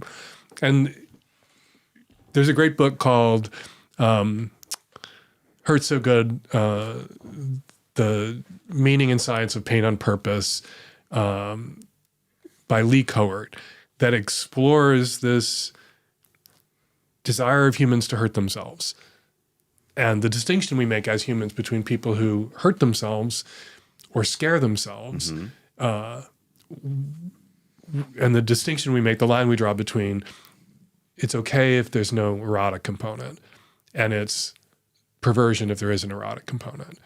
But it is really the same impulse. Lots of people ask me to ask you this as well. Just so I don't forget, we can keep on talking about fascism and Trump in a second. Is there a difference between American and European kinks? Less so. Like, is there certain stuff that only Europeans do, as far as you know, or Americans won't do something? I think there's kind of a sexual monoculture because of the internet. In the last 20, 25 years, maybe there was more Galapagos Island kinks where like kinks evolved separately in different places and there wasn't a lot of transference or mingling genetically, whatever the genetic code is for kink. But because of the internet, because of internet pornography, because of international travel being so easy, you go to like an event like Folsom Berlin, which is this big fetish kink event in Berlin every August or September. And every third person you meet is an American.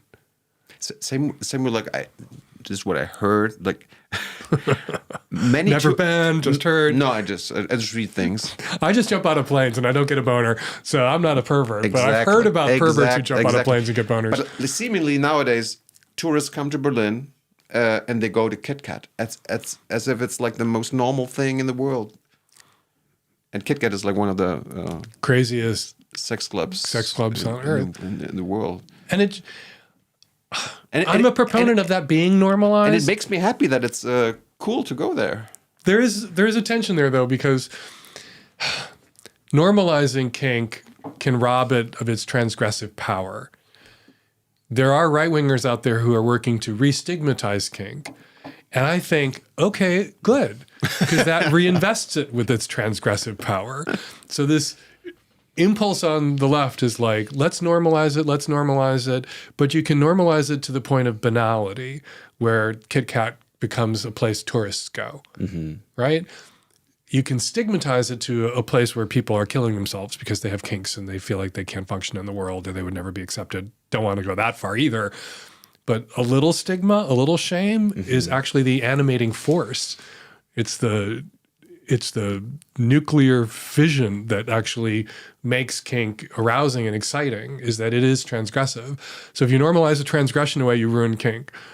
But paradoxically. What I also read and heard from people is that people like who love to go to Kit Kat for the public sex is that tourists destroy Kit Kat because they're just there to look. Exactly. They dress up. They know how to dress, but they just look. Yeah, and too many looky-loos, as they used to be called in Kinkland. What is that? A looky-loo is just somebody who's there to look.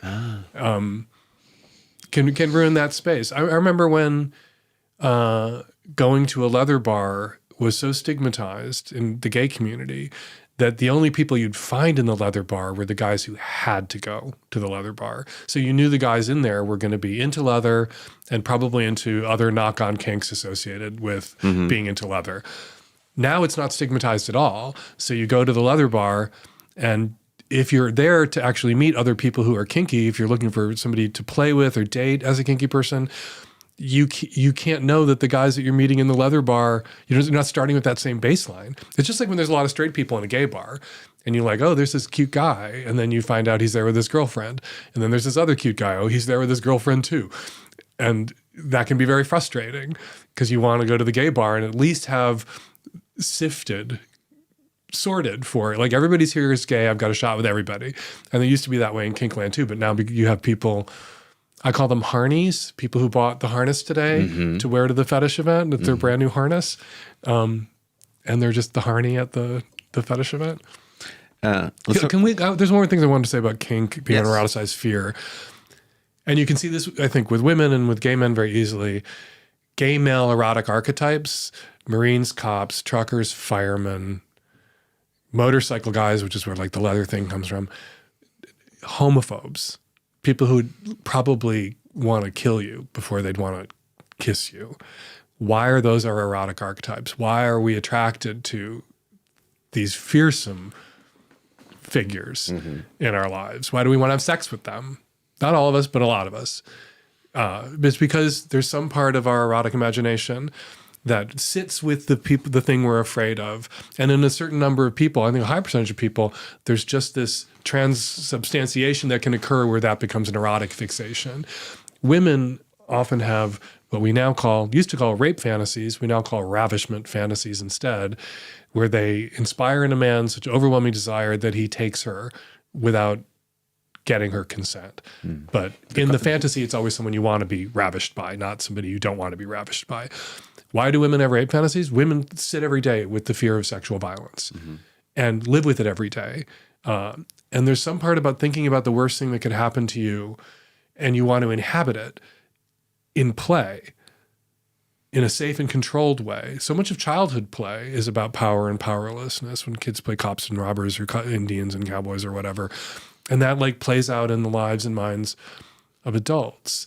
A lot of race play is not initiated by white people, but by people of color who fear racism, have to live with racism, control for racism, anticipate racism.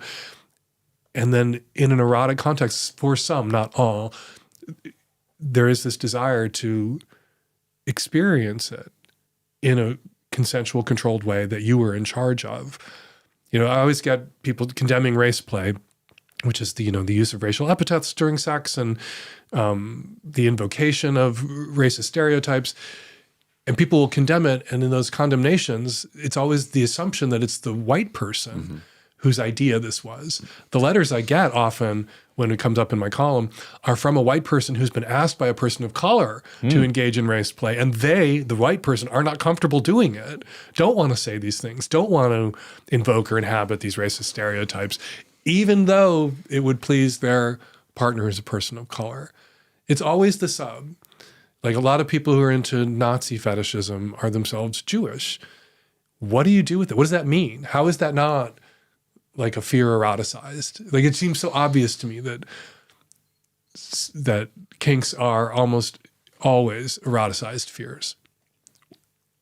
What about incels? Like, is there a component to what we just talked about, or does this sexual deprivation makes people crazy?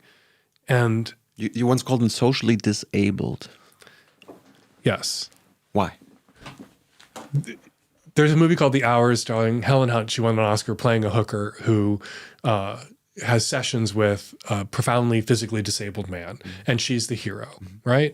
And people who oppose prostitution love this movie because this is the one case where we like say, okay, this guy's never going to have any like intimacy, sexual release, sexual contact unless it's paid for. He can't go out to the bars, can't meet people, very profoundly physically disabled. We will allow prostitution in this instance. We will approve of it in this instance. There are some people who are so socially disabled that they will never get sex unless they pay for it. Now, some of them have a lot of money and they get it without realizing they're paying for it, but they get it. And incels are powerless people without a lot of money who now exist, these males, in a very changed environment for males, and really a new environment for males. Women didn't used to be able to get credit cards without a husband signing for them, couldn't sign a lease, couldn't own a business. Women were the legal property of their husbands until they were the legal property of their fathers until they were legal property of their husbands. Couldn't exist economically, socially, without a man. And so for women, dating and mating was a game of musical chairs where you eventually had to sit down on a guy to exist. And that's no longer the case. So men who used to, the field was tilted to the advantage of males for mate selection and sorting because all women had to have one. Now all women don't have to have one. So males who in the past would have wound up with a woman because a woman had to get one, now are not getting any interest from women. Getting into relationships. Women would rather be alone and can be alone because they can have jobs, because they can have credit cards, because they can sign their own leases. They have the option of being alone rather than being with a really shitty man. And they have their own social network. Yeah. And it used to be independent from the husband. Yeah. It used to be a woman had to have a man. And if it was a shitty man, that was still better than no man. And now a woman doesn't have to have a man. And a lot of women whose only option is a shitty man are choosing no men. And the shitty men who used to just get women because everything was organized and structured in such a way to ensure that they could, and they had this advantage that they weren't even consciously aware of. They don't have that advantage anymore. And some of them are very, very angry about it. And the scary thing that I think about, in addition to the fascist project and the totalitarian project and the authoritarian project to roll back abortion rights, access to birth control, same-sex marriage, to terrorize trans people, is at the heart of it is not just, oh, let's beat up the queers and then we're done reorganizing our society sexually. I think the goal is also to return women to that state where slavery is too strong a word. I don't know what other word to use, where they are enslaved again, where they can't sign a lease. For all of recorded human history, it was this way, where women had to have a man to exist. Only for the last 100-ish years, 200-ish years maybe, has it been different. My mom couldn't get a credit card when she married my father. So what's going to be easier? What's going to be easier, defending the new status quo that disadvantages all these males, or all of these males launching an authoritarian, totalitarian project where they roll back this progress and retilt the playing field in their direction and essentially re-enslave women? It's funny that you said that, because I prepared like a magazine from the 1930s. It's called The Woman Today, like American feminist magazine. And it's from March 1936. And there was Sonja Branting writing from Sweden about fascist Germany. Mm-hmm. And she wrote, "You quickly will see that fascism hates women. Fascism despises women. Fascism fears women." She analyzes the task of women is to be beautiful and to give birth to children. The fascists, like when after Hitler came to power, at first they dissolved all women's organizations, independent women organizations. They created new women organizations from Nazis for Nazis, and later she wrote like a few months after Hitler came into power in June 1933, a woman was not permitted to hold a position anymore before she reached her 35th year. Before then, she must produce new children for a country already overcrowded. And there was a quote that said, "A future German empire will never accept a woman without children." And it just reminded me of what you just said. Like, the fascism from back then doesn't seem so different from it now. The pronatalism movement, the trad wife astroturfed movement in the United States. I was going to ask about the trad wives. This is why they're coming for birth control. And what's crazy about the trad wives is the hypocrisy at the heart of it, because I don't have a job. But here's my Instagram, here's my YouTube channel, here's the merch I'm selling. The job is the performance of this jobless role. Trad wives are influencers. An influencer is a job and is monetized. But then what they're performing is really dangerous. There's already been stories of women who bought into it, didn't go to college, didn't get an education, never had a job, were trad wives, married some man who then left them with 3 or 4 kids, and they don't have a job and they don't have a way to support themselves. Why do women fall for that? Are they just victims when it comes to being a trad wife? Or I want to link it to the anti-vax thing. Like, people are like, why are we taking all these vaccines for diseases nobody ever gets? It's like, nobody gets the diseases because they're taking the vaccines. Why do women fall for this now? It's because women don't remember what it was like. These women, or pretend not to remember, or pretend not to know what it was like when women didn't have this power, when trad wife wasn't a kind of kinky, really, I see it as a kind of kinky role play. That's how it started? Choice. No, not how it started, but now, the trad wife was your only option. Now it's an option. You can be a trad wife. You can also be like in an FLR, female-led relationship, dominant wife if you want to be. But they don't want trad wife to be a choice. And so what women don't remember is that the way these trad wives live, what they're promoting, used to be all women were allowed. And their ultimate goal is to return women to that, to this is all women are allowed. To be owned by a man, serve a man, and make babies and take care of those babies. It's a terrifying time. Yeah. Do you take serious like this, like people, when you listen to Elon Musk, when you listen to Peter Thiel, which I try to do infrequently as possible. But when you listen to these kind of powerful tech bros, let's call them, they actually seem to want to overcome the role, overcome women, totally. Like they want to be in control of reproduction. That's why I think they how many kids does Elon Musk have by how many women? Like, but he's still it's Genghis Khan shit. Doesn't just want to be in control of women. Wants to be Genghis fucking Khan. But he still needs women to birth children. Oh God, there's like they seemingly want to build a machine or machines to get rid of women, to replace women. There's this feminist writer, and I wish I could think of there's an expression for just this, which is a desire to own and possess women, but also a hatred of women because of the power women have that men don't. They are the creator of life. They are the creators of life. They are, yeah. Yeah. I can't think of it. I'm blanking on it. How do we... I want to Google it. Like, is it like, back to the incels, like, can we actually, as a society, help incels turn to the bright side again? I think there's an intervention that could... just leave them be or something? There's an intervention that, again, back to sex work and prostitution. Somebody's profoundly physically disabled and has access to a sex worker. We're always like, oh, good for him. Better sex with a sex worker than no sex at all. I think if someone's profoundly socially disabled, we should have the same attitude. Good for him. Probably wouldn't have sex at all if it weren't for his ability to access sex workers.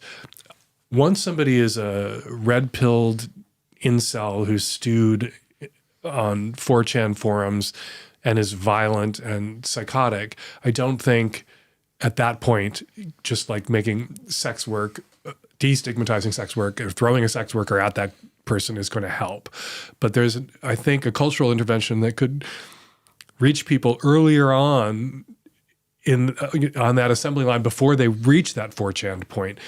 And that requires a destigmatization and decriminalization of sex work, but also the cultural destigmatizing of sex work. We tell people that if you had to pay for it, that you're a pathetic loser. Everybody pays for it. All relationships are transactional. It's just some people pay for it in different ways and with different commodities or goods or services. My relationship with my husband is very deeply transactional. I pay him with time, affection, attention, primacy. If I stopped paying in, it would end. He pays me with all those same things, right? Time, attention, primacy, sexual attention. Oh, we pay each other. There is an exchange there that makes the relationship possible. Okay, so there's somebody long before they're a violent incel whose perhaps only way to have sexual release and some sort of sexual connection and intimacy is by paying for it with cash. Doesn't have the interpersonal skills to negotiate a relationship, is disabled in some other way in the mating marketplace, but he could buy it and then have some sexual contact, sexual release. I do think sexual deprivation can make some people crazy. Some people are asexual. Some people are gray sexual. For some people... Gray sexual? Yeah, there's very little interest in sex, gray sexual. We have 4,000 labels for everything now. Never heard of that. You never need to hear about it ever again, actually. It's not really important. But for some people, sexual deprivation, it doesn't impact them negatively emotionally. For other people, it can drive them insane. And what do we do? What do we do? Well, right now, if that person, to avoid being driven insane by sexual deprivation, goes to see a sex worker, we tell him he's a loser, and we arrest him if we can. And I feel like that, if we want there to be fewer incels in the world, is not the right approach. Do you still want a department of sex work? Do I want a department of sex work? No, I don't think so anymore. I support the decriminalization model now.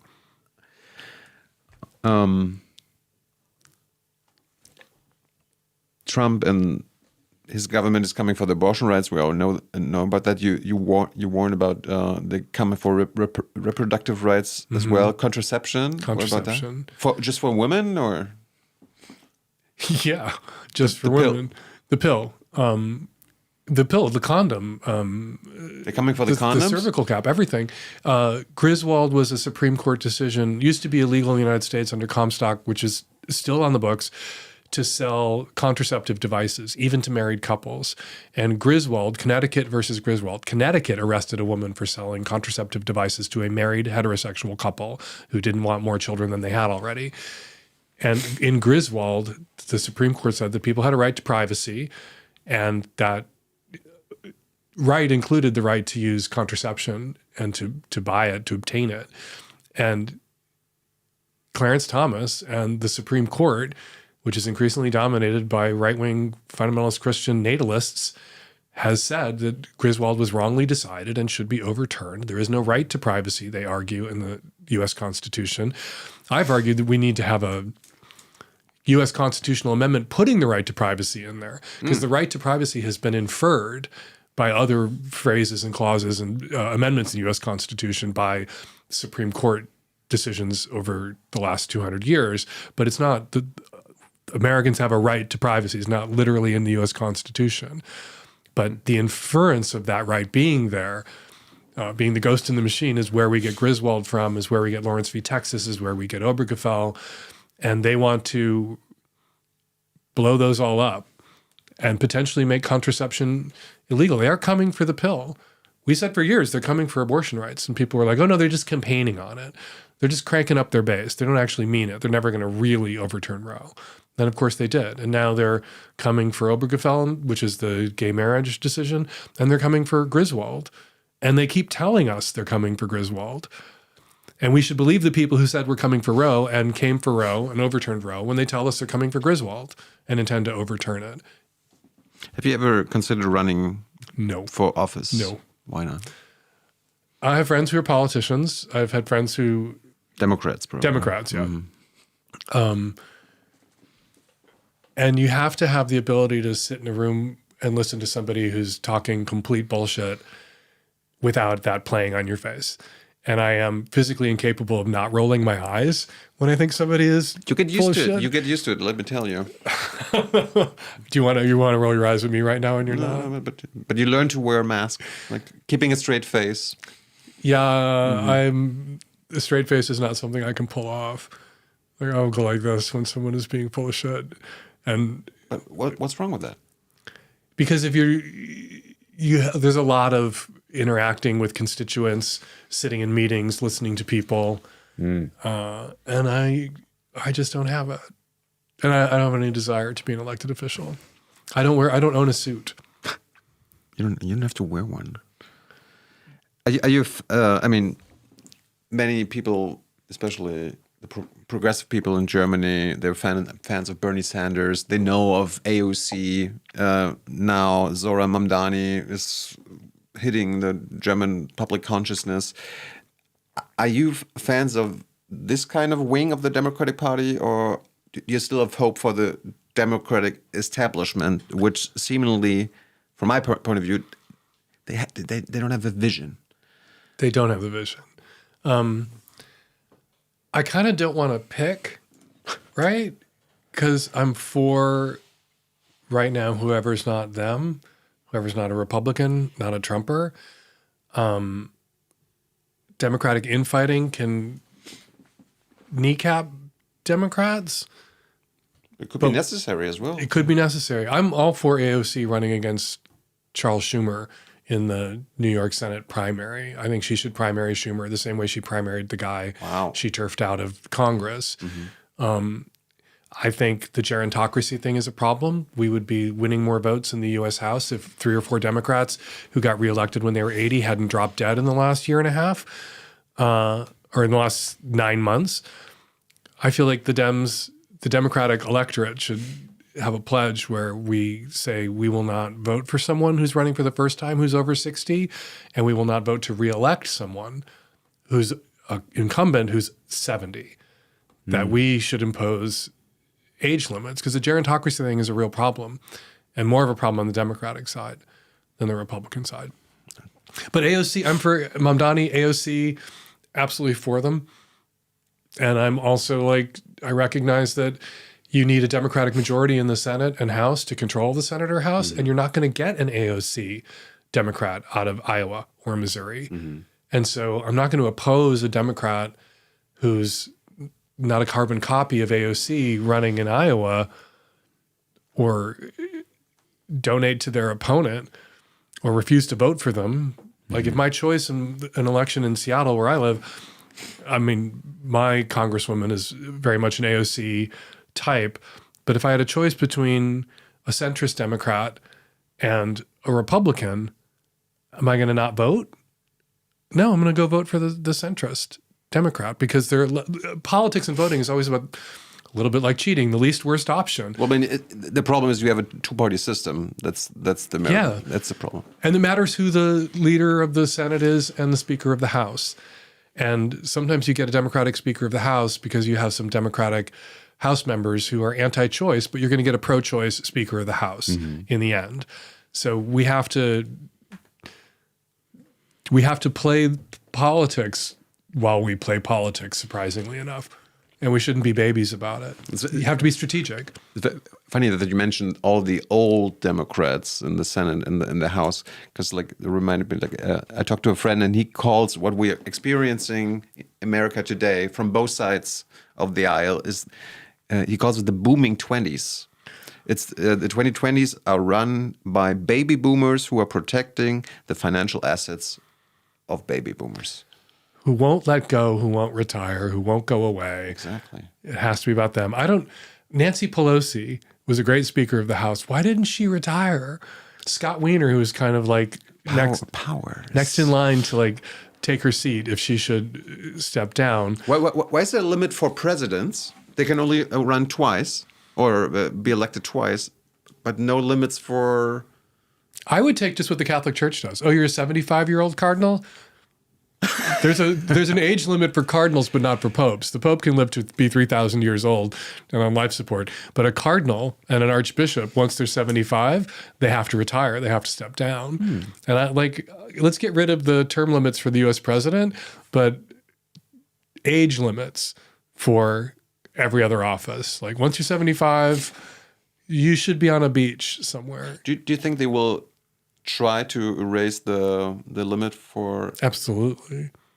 You really think that they want a third term for Trump? Yes. And they're gonna...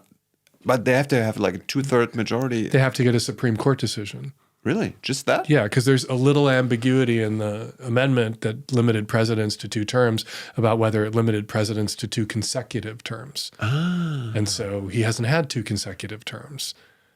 Oh, fuck. Since you mentioned... Other people have pointed this out, and I think this is true. All the alterations that Trump is making to the White House, the pimping the Oval Office with all the gold, building this ballroom, people don't invest that kind of money in a house they intend to move out of in 3 years. You were mentioning the Pope. The new Pope is American, and he's from Chicago. I know. Have you ever met him? I have never met him. We were really excited. He's close to my age and my siblings' age, falls right in between us. And when we heard the Pope was from Chicago and Irish Catholic, of course, Catholic, the Pope has to be Catholic. We're all Irish Catholics from Chicago. And we were like, did we go to high school or grade school with the Pope? But he turned out to be South Side Irish Catholic. We're North Side Irish Catholic. He's a Sox fan. We're Cubs fans. It's a very, they're not hostile, but it's very separate. Do we know if he's gay or not? I don't get a gay vibe from the current Pope. He doesn't have that Benedict swish. You should interview him. I should interview him. I don't think the Pope would talk to me. I would love to talk to the Pope, especially this Pope. Yeah. Who's got a MAGA brother. He does? Oh, yeah. His brother is like a full-on lunatic Trumper. Oh, and the Pope is like not MAGA. The Pope is not. I like him. I mean, I like for him all too. The Catholic Church's flaws when it comes to You know what I hate, though, is when people say, oh, he still doesn't think gay people should be allowed to get married. It's like, yeah, okay, he doesn't. Not everybody does or has. He's the head of the Catholic Church. Like, what do you fucking expect? And can we take what's good about the Pope and like, so long as he can't prevent us from getting married? He doesn't like capitalism. That's, and I like that. Yeah, I like that too. 2 final questions. Are you afraid of civil war? In the U.S., yes. Yes. I think it would play out more like the conflict or the troubles in Ireland and Northern Ireland,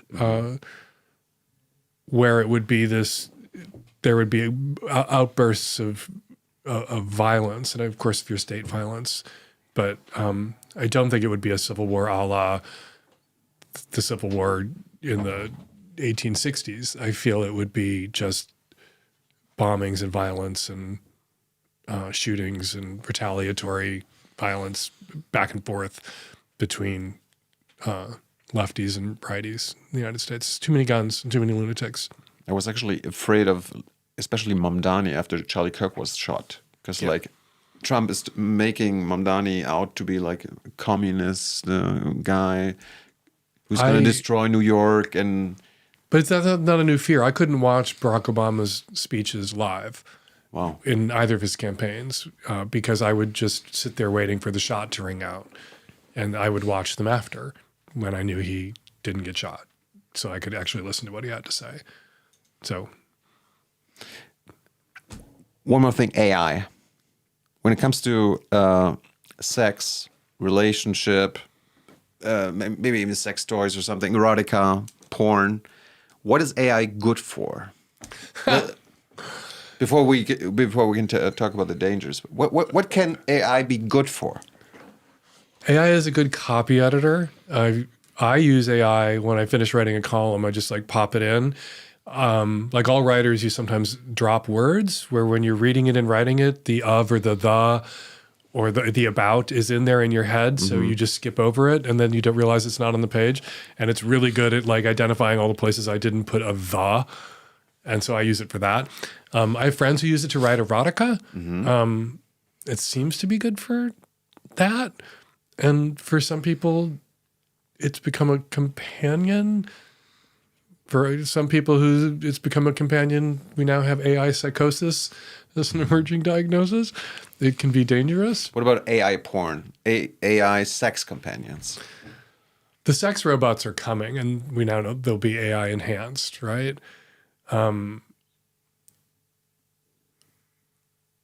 There is some part of the human nature that doesn't want a Stepford wife sex robot, that wants to be chosen by somebody who has agency and autonomy.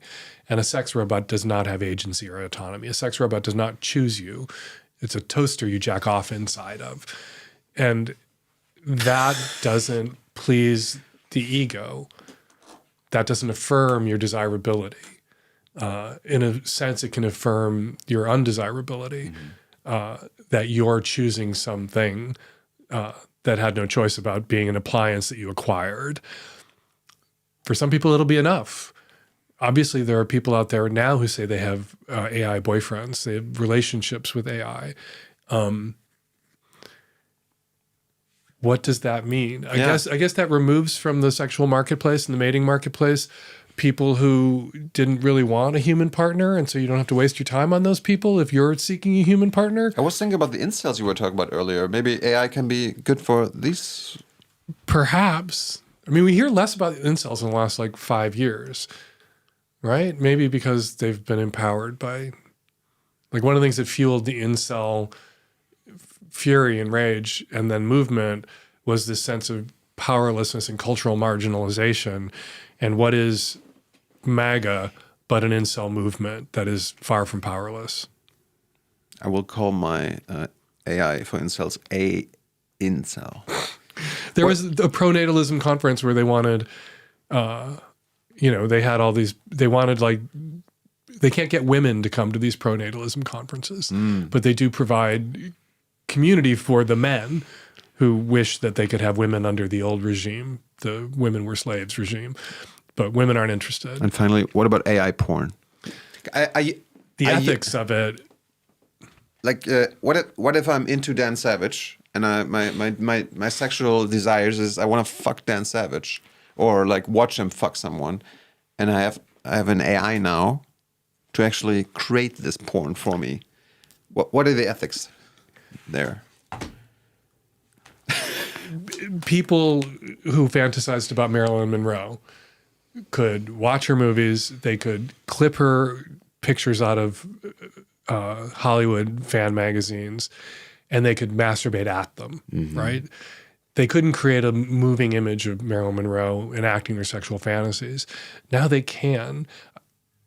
People are going to do that, whether we want them to or not. There's no way of stopping people from using this technology in this way. I think the social sanction should come if you release it, if you make it publicly available without the consent of the person portrayed. So if you make a video of some Hollywood celebrity that you're into having sex with you or somebody else or doing something that you wished you could see them do, and it's just on your private computer and nobody else in the world ever has access to it or ever sees it, is that not a kind of technology-enhanced private fantasy, and are we not entitled to our private fantasies?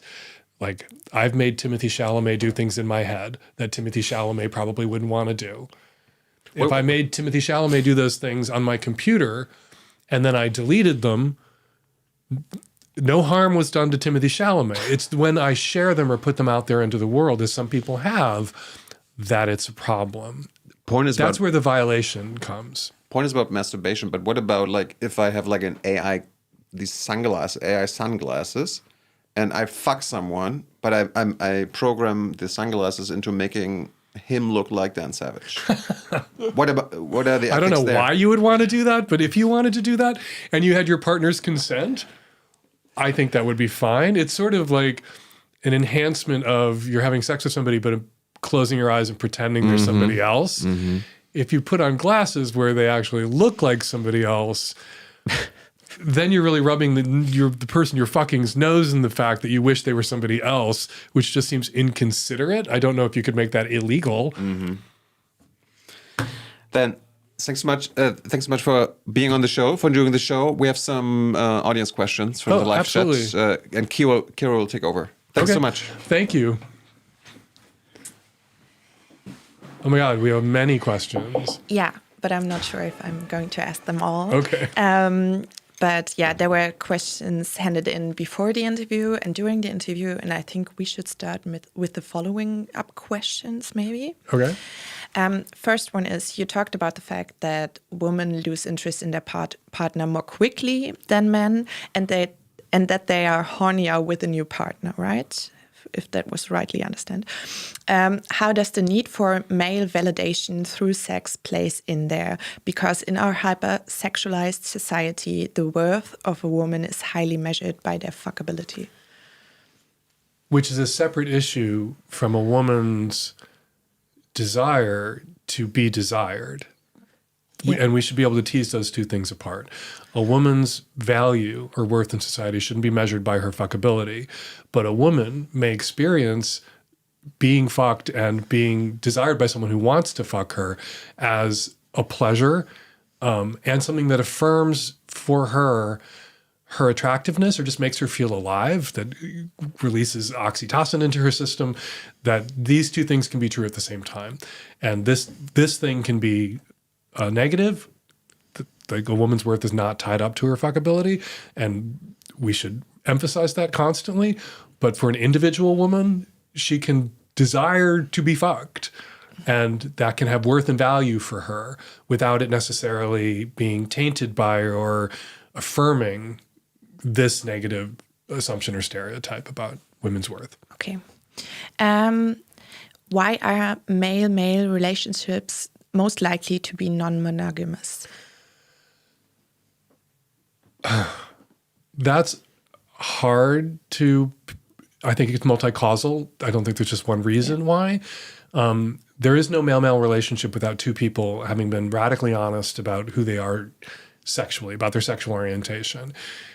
As I joke, telling your mom that you're gay, which, amounts to telling your mom you put dicks in your mouth, which is what, anybody who came out to their parents when they were 15, especially of my generation, the mental images you saw playing on their face. My mother couldn't meet a boyfriend of mine for a long time because all she would see if she saw my boyfriend was my boyfriend fucking me. She couldn't do for my boyfriends what she could do for my sister's boyfriends, which was just like see the relationship and not see the sex. She just saw the sex. But so once you've told your mom... Even though your sisters probably did the same thing? Yeah, even though my sister did the exact same things. My mom and I actually had a long argument about that once, and then she met my boyfriends and then it was fine. But being honest about who you are when it comes to your sexual orientation with your parents before you even have a relationship, it just sets you up to be able to be honest with your partner.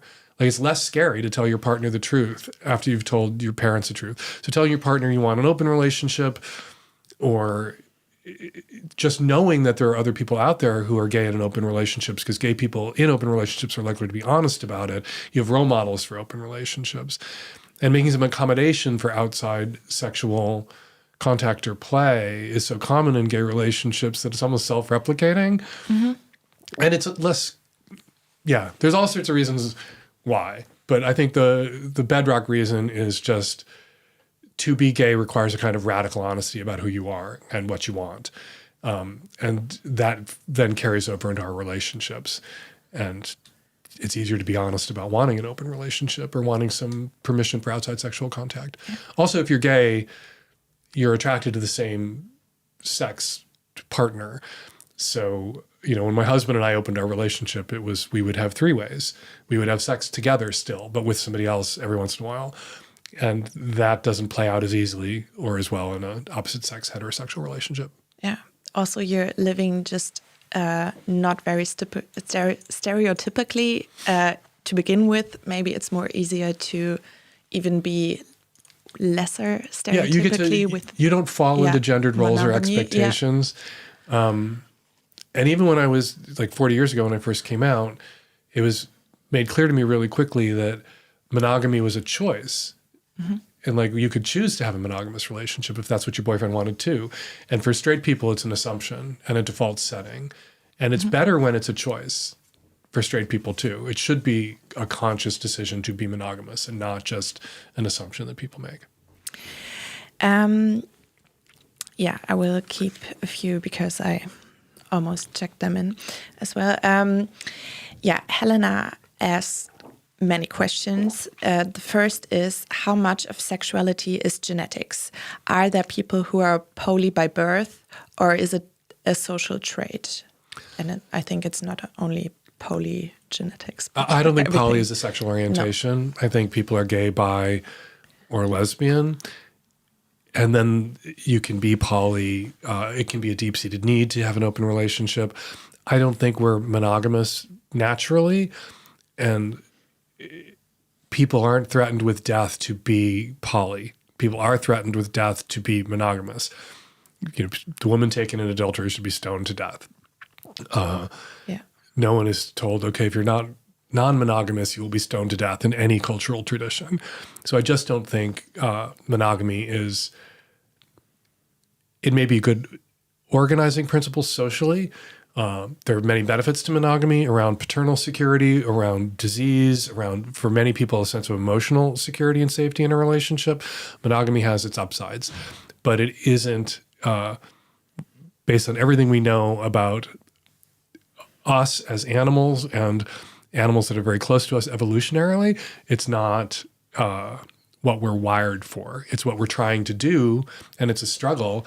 And it would be good, I think, for people in monogamous relationships to acknowledge that the person honoring that monogamous commitment is, in a sense, battling their sexual nature at all times to prioritize your relationship and your safety.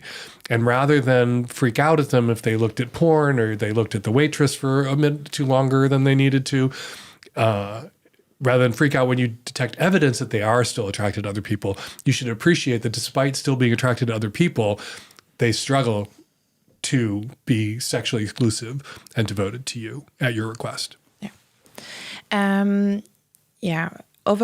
Overcoming gender roles. Is it possible and desirable to overcome all gender roles if hormones play such an important role in behavior? I don't want to live in a world where we tell ourselves that the only authentic gender presentation for someone assigned male at birth is femme, and the only authentic gender presentation for someone assigned female at birth is masc. That gender roles are just culture. Most of us who are assigned male at birth are very comfortable in our bodies and hopefully not performing masculinity, but just inhabiting it because we are men. And I think that's the same for women. But we want to create space for in our society are people whose sexed bodies differ from their gendered presentations. And we want the world to be safe for people who are gender diverse and whose choices or needs or desire to be perceived doesn't align with the assumptions we might make about them based on their biological sex. But most people who are male comfortably inhabit a kind of masculine spectrum of behaviors and tastes and space. And it's not a prison. And I think most people are female similarly. All of us possess some like interests or traits that are associated with the other gender or other sex, if we are honest about it. And that, I don't.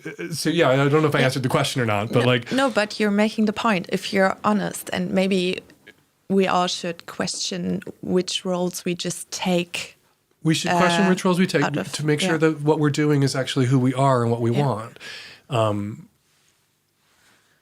But for many people, they question, like, even people who do question, like, is the life I'm living and what I'm doing who I am and what I want? Often the answer is yes.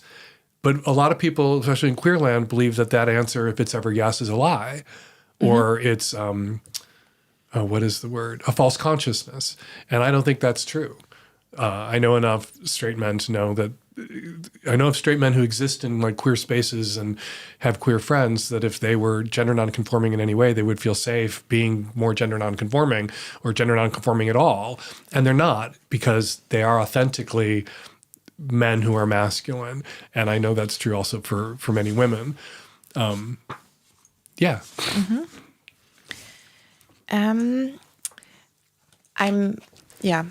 I had a question prepared, and I was sure that Thiel was going to ask it, but he hasn't.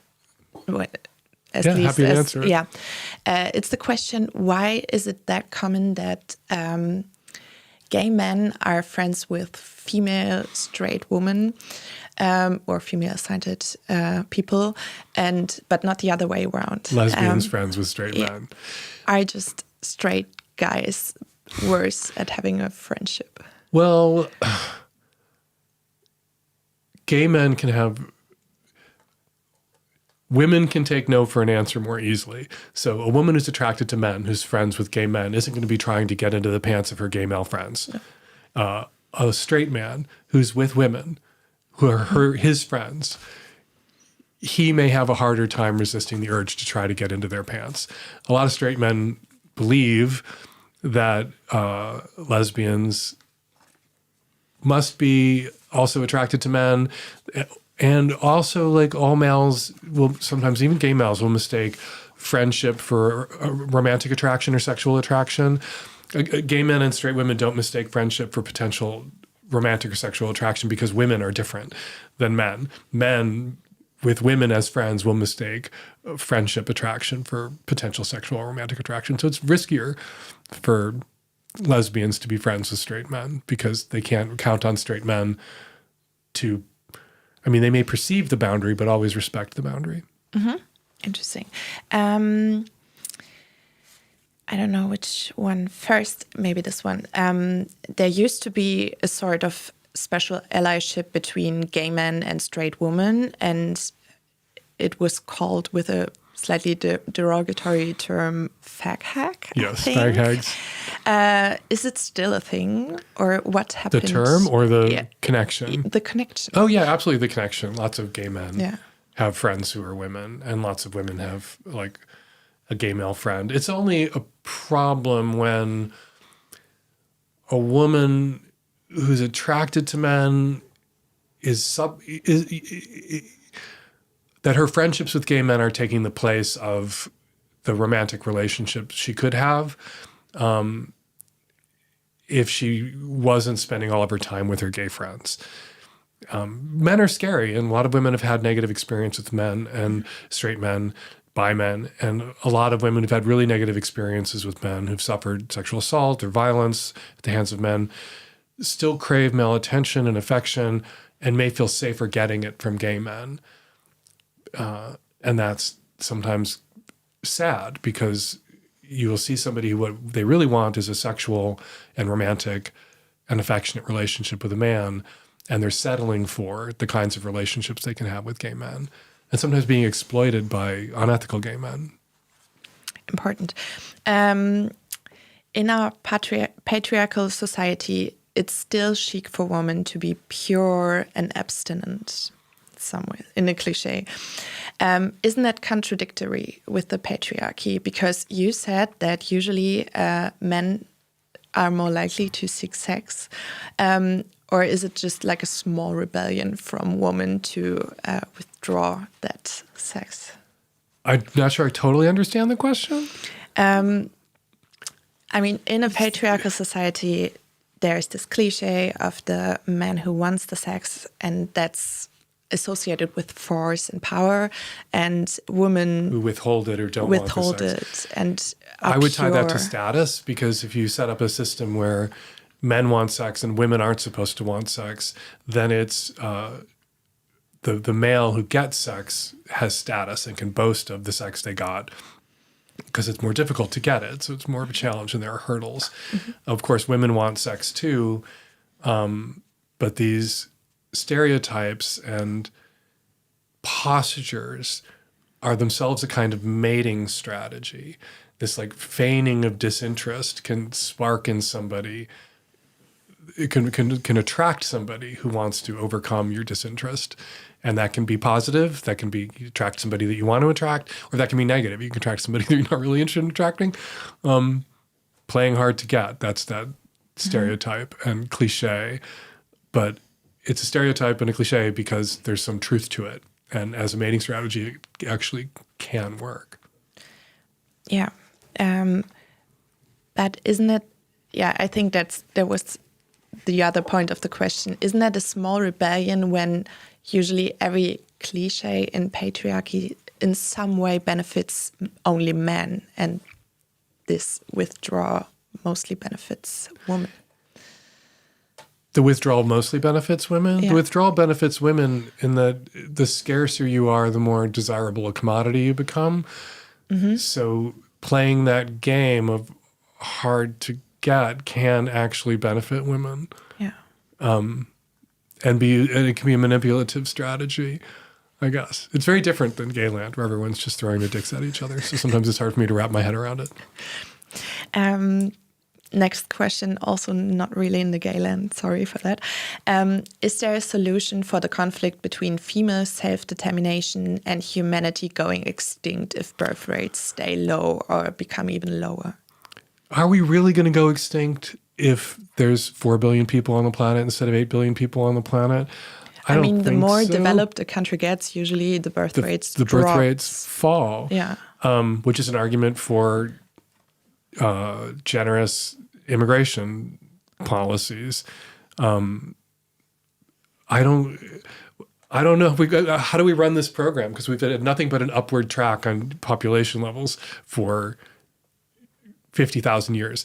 Like, we're now either going to level off or there's going to be some falling away.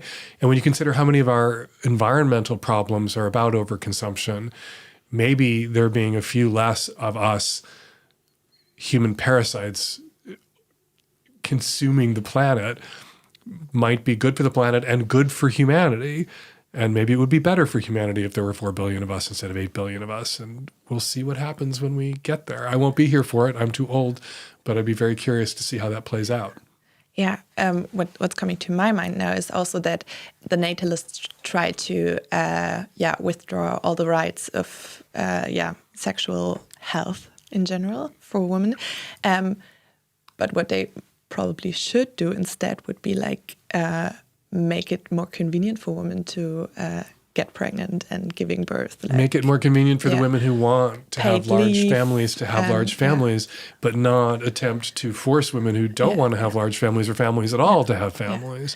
There are certainly women out there who want to have 13 kids. I grew up in a Catholic neighborhood when I was a kid where there were 3 or 4 families that had 13 or 14 kids. Some women want that.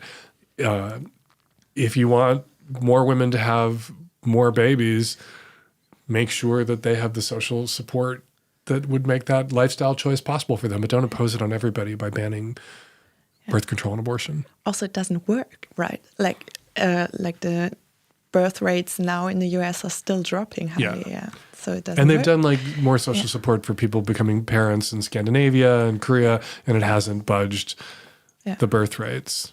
Exactly. Totally different field.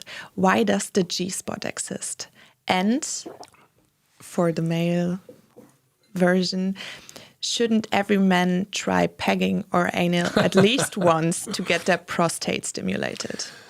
I don't think anybody is required to try anything once. People should experiment, grow together. Sometimes being with somebody who's into things you're not into might inspire you to try something that you never wanted to try on your own. And that kind of sexual growth can be good and exciting. But I'm not going to assign getting fucked in the ass to every man on the planet just because he has a prostate gland. There are guys who are gay who are really into butt stuff, whose prostates aren't about the pleasure center. It's psychological. And they don't experience a lot of prostate stimulation. Just like some people's nipples are erogenous zones and other people's nipples are like just like touching any other part of their skin. And the same with the G-spot for women, I think. There are people who argue the G-spot's a myth. The G-spot is about, it may or may not exist. But certainly attempting to do the kind of stimulation of a woman, and there may be a kind of proto or pre-proto prostate gland, like everything that little boys are made out of, little girls are made out of too. And the clitoris is the glands of the penis. And there are clitoral shafts that have the same function that the shaft of the penis has, or just inside the body. Actually, I have a ring. Oh, yeah. You have a vulva ring. You can actually show it on the ring. Yeah, like I shaked hands with this ring with 2 chancellors. That was my goal when I got it 10 years ago. The clitoris isn't just the exposed part of the glands. There's this entire, there's a dick. The clit's a dick. The clit's just a dick that's buried mostly inside. And that there arguably could be a prostate-like group of tissues or nerve endings in some women that the G-spot stimulation hits in the same way prostate stimulation hits for some men. But people waste a lot of time. What works for one person's body, or a lot of people's bodies, might not work for everybody's bodies. And I've known people who were very frustrated because they were trying to make G-spot orgasms work for them, or trying to make prostate stimulation work for them, and it never quite worked. And they thought, oh, I'm defective. And it's just like, no, just different bodies work different ways. And you have other erogenous zones that do work for you, and you should focus on them. 2 last questions. Do you believe in the concept of a nuclear family with kids, or do you believe in hedonism and you're just all about justifying hedonism?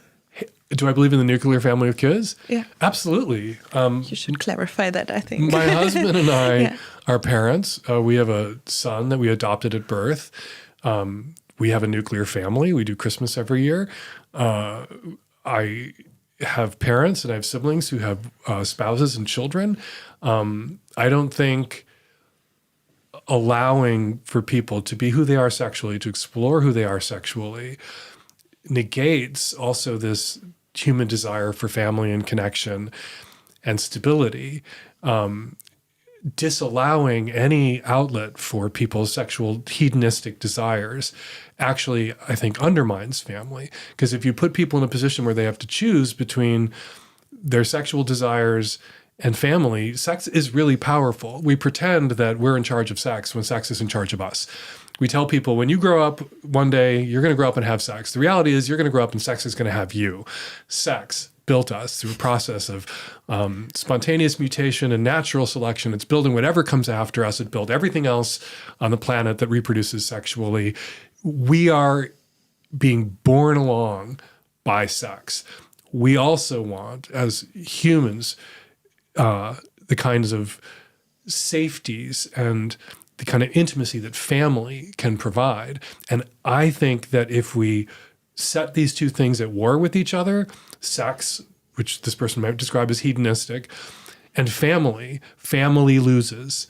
That we need to marry these things, that you can have, as I've had, a long-term relationship in a marriage and family and children, and also have some freedom in a controlled and responsible way. I was never not there for my husband or our family when they needed me because I was off somewhere doing something sexual and crazy. Every once in a while, my husband and I my grandparent or my parents would come to town and be there for the weekend, and we would get to have a weekend away. Maybe that would become a hedonistic weekend away. Maybe not, but maybe it would. But we weren't like being selfish hedonists, prioritizing sex over family. And then you don't have to be. You can have family and you can have some sexual freedom and sexual adventures too. And it's good for the relationship to have some sexual adventures and some sexual freedom. People will end relationships so that they can feel free sexually again. Why not give some people a permission structure where they can not have to end the relationship, not have to tear their family apart, to experience some sexual freedom in a contained and controlled way. Sex is a really dangerous, big, and powerful thing. And it can wash away everything in its wake. Mark Twain wrote that like people will sacrifice their entire lives, blow up their lives for sex. It's true, they will, when the pressure builds. So if you create releases for the pressure, it won't build to the point where people destroy their lives for it. So what this person who asked this question, and obviously I'm being really defensive because I'm going on and on and on, is setting in opposition something I don't think should be in opposition. That we are the people who need family, need spouses, want to raise children. We are those people at the same time that we are sexual people. And to integrate those things, to make sure you can be both of those things, makes both better. Because it puts limits on hedonism, and there should be limits on hedonism. Like you can't do it all the time if you have a family and children to take care of, but you should be able to do it some of the time. Perfect last words. I will skip the last question because of the time, but it's all right. You made the perfect last words. Okay, great. Thank you, Dan. Thank you. Thank you for your time, your answers. My pleasure. Thank you to you guys outside who were watching, who were very attentive, who handed in questions. And thank you, of course, also for your support and who supported us in the last month will now be seen in the credits. Thank you. Thank you. Bye.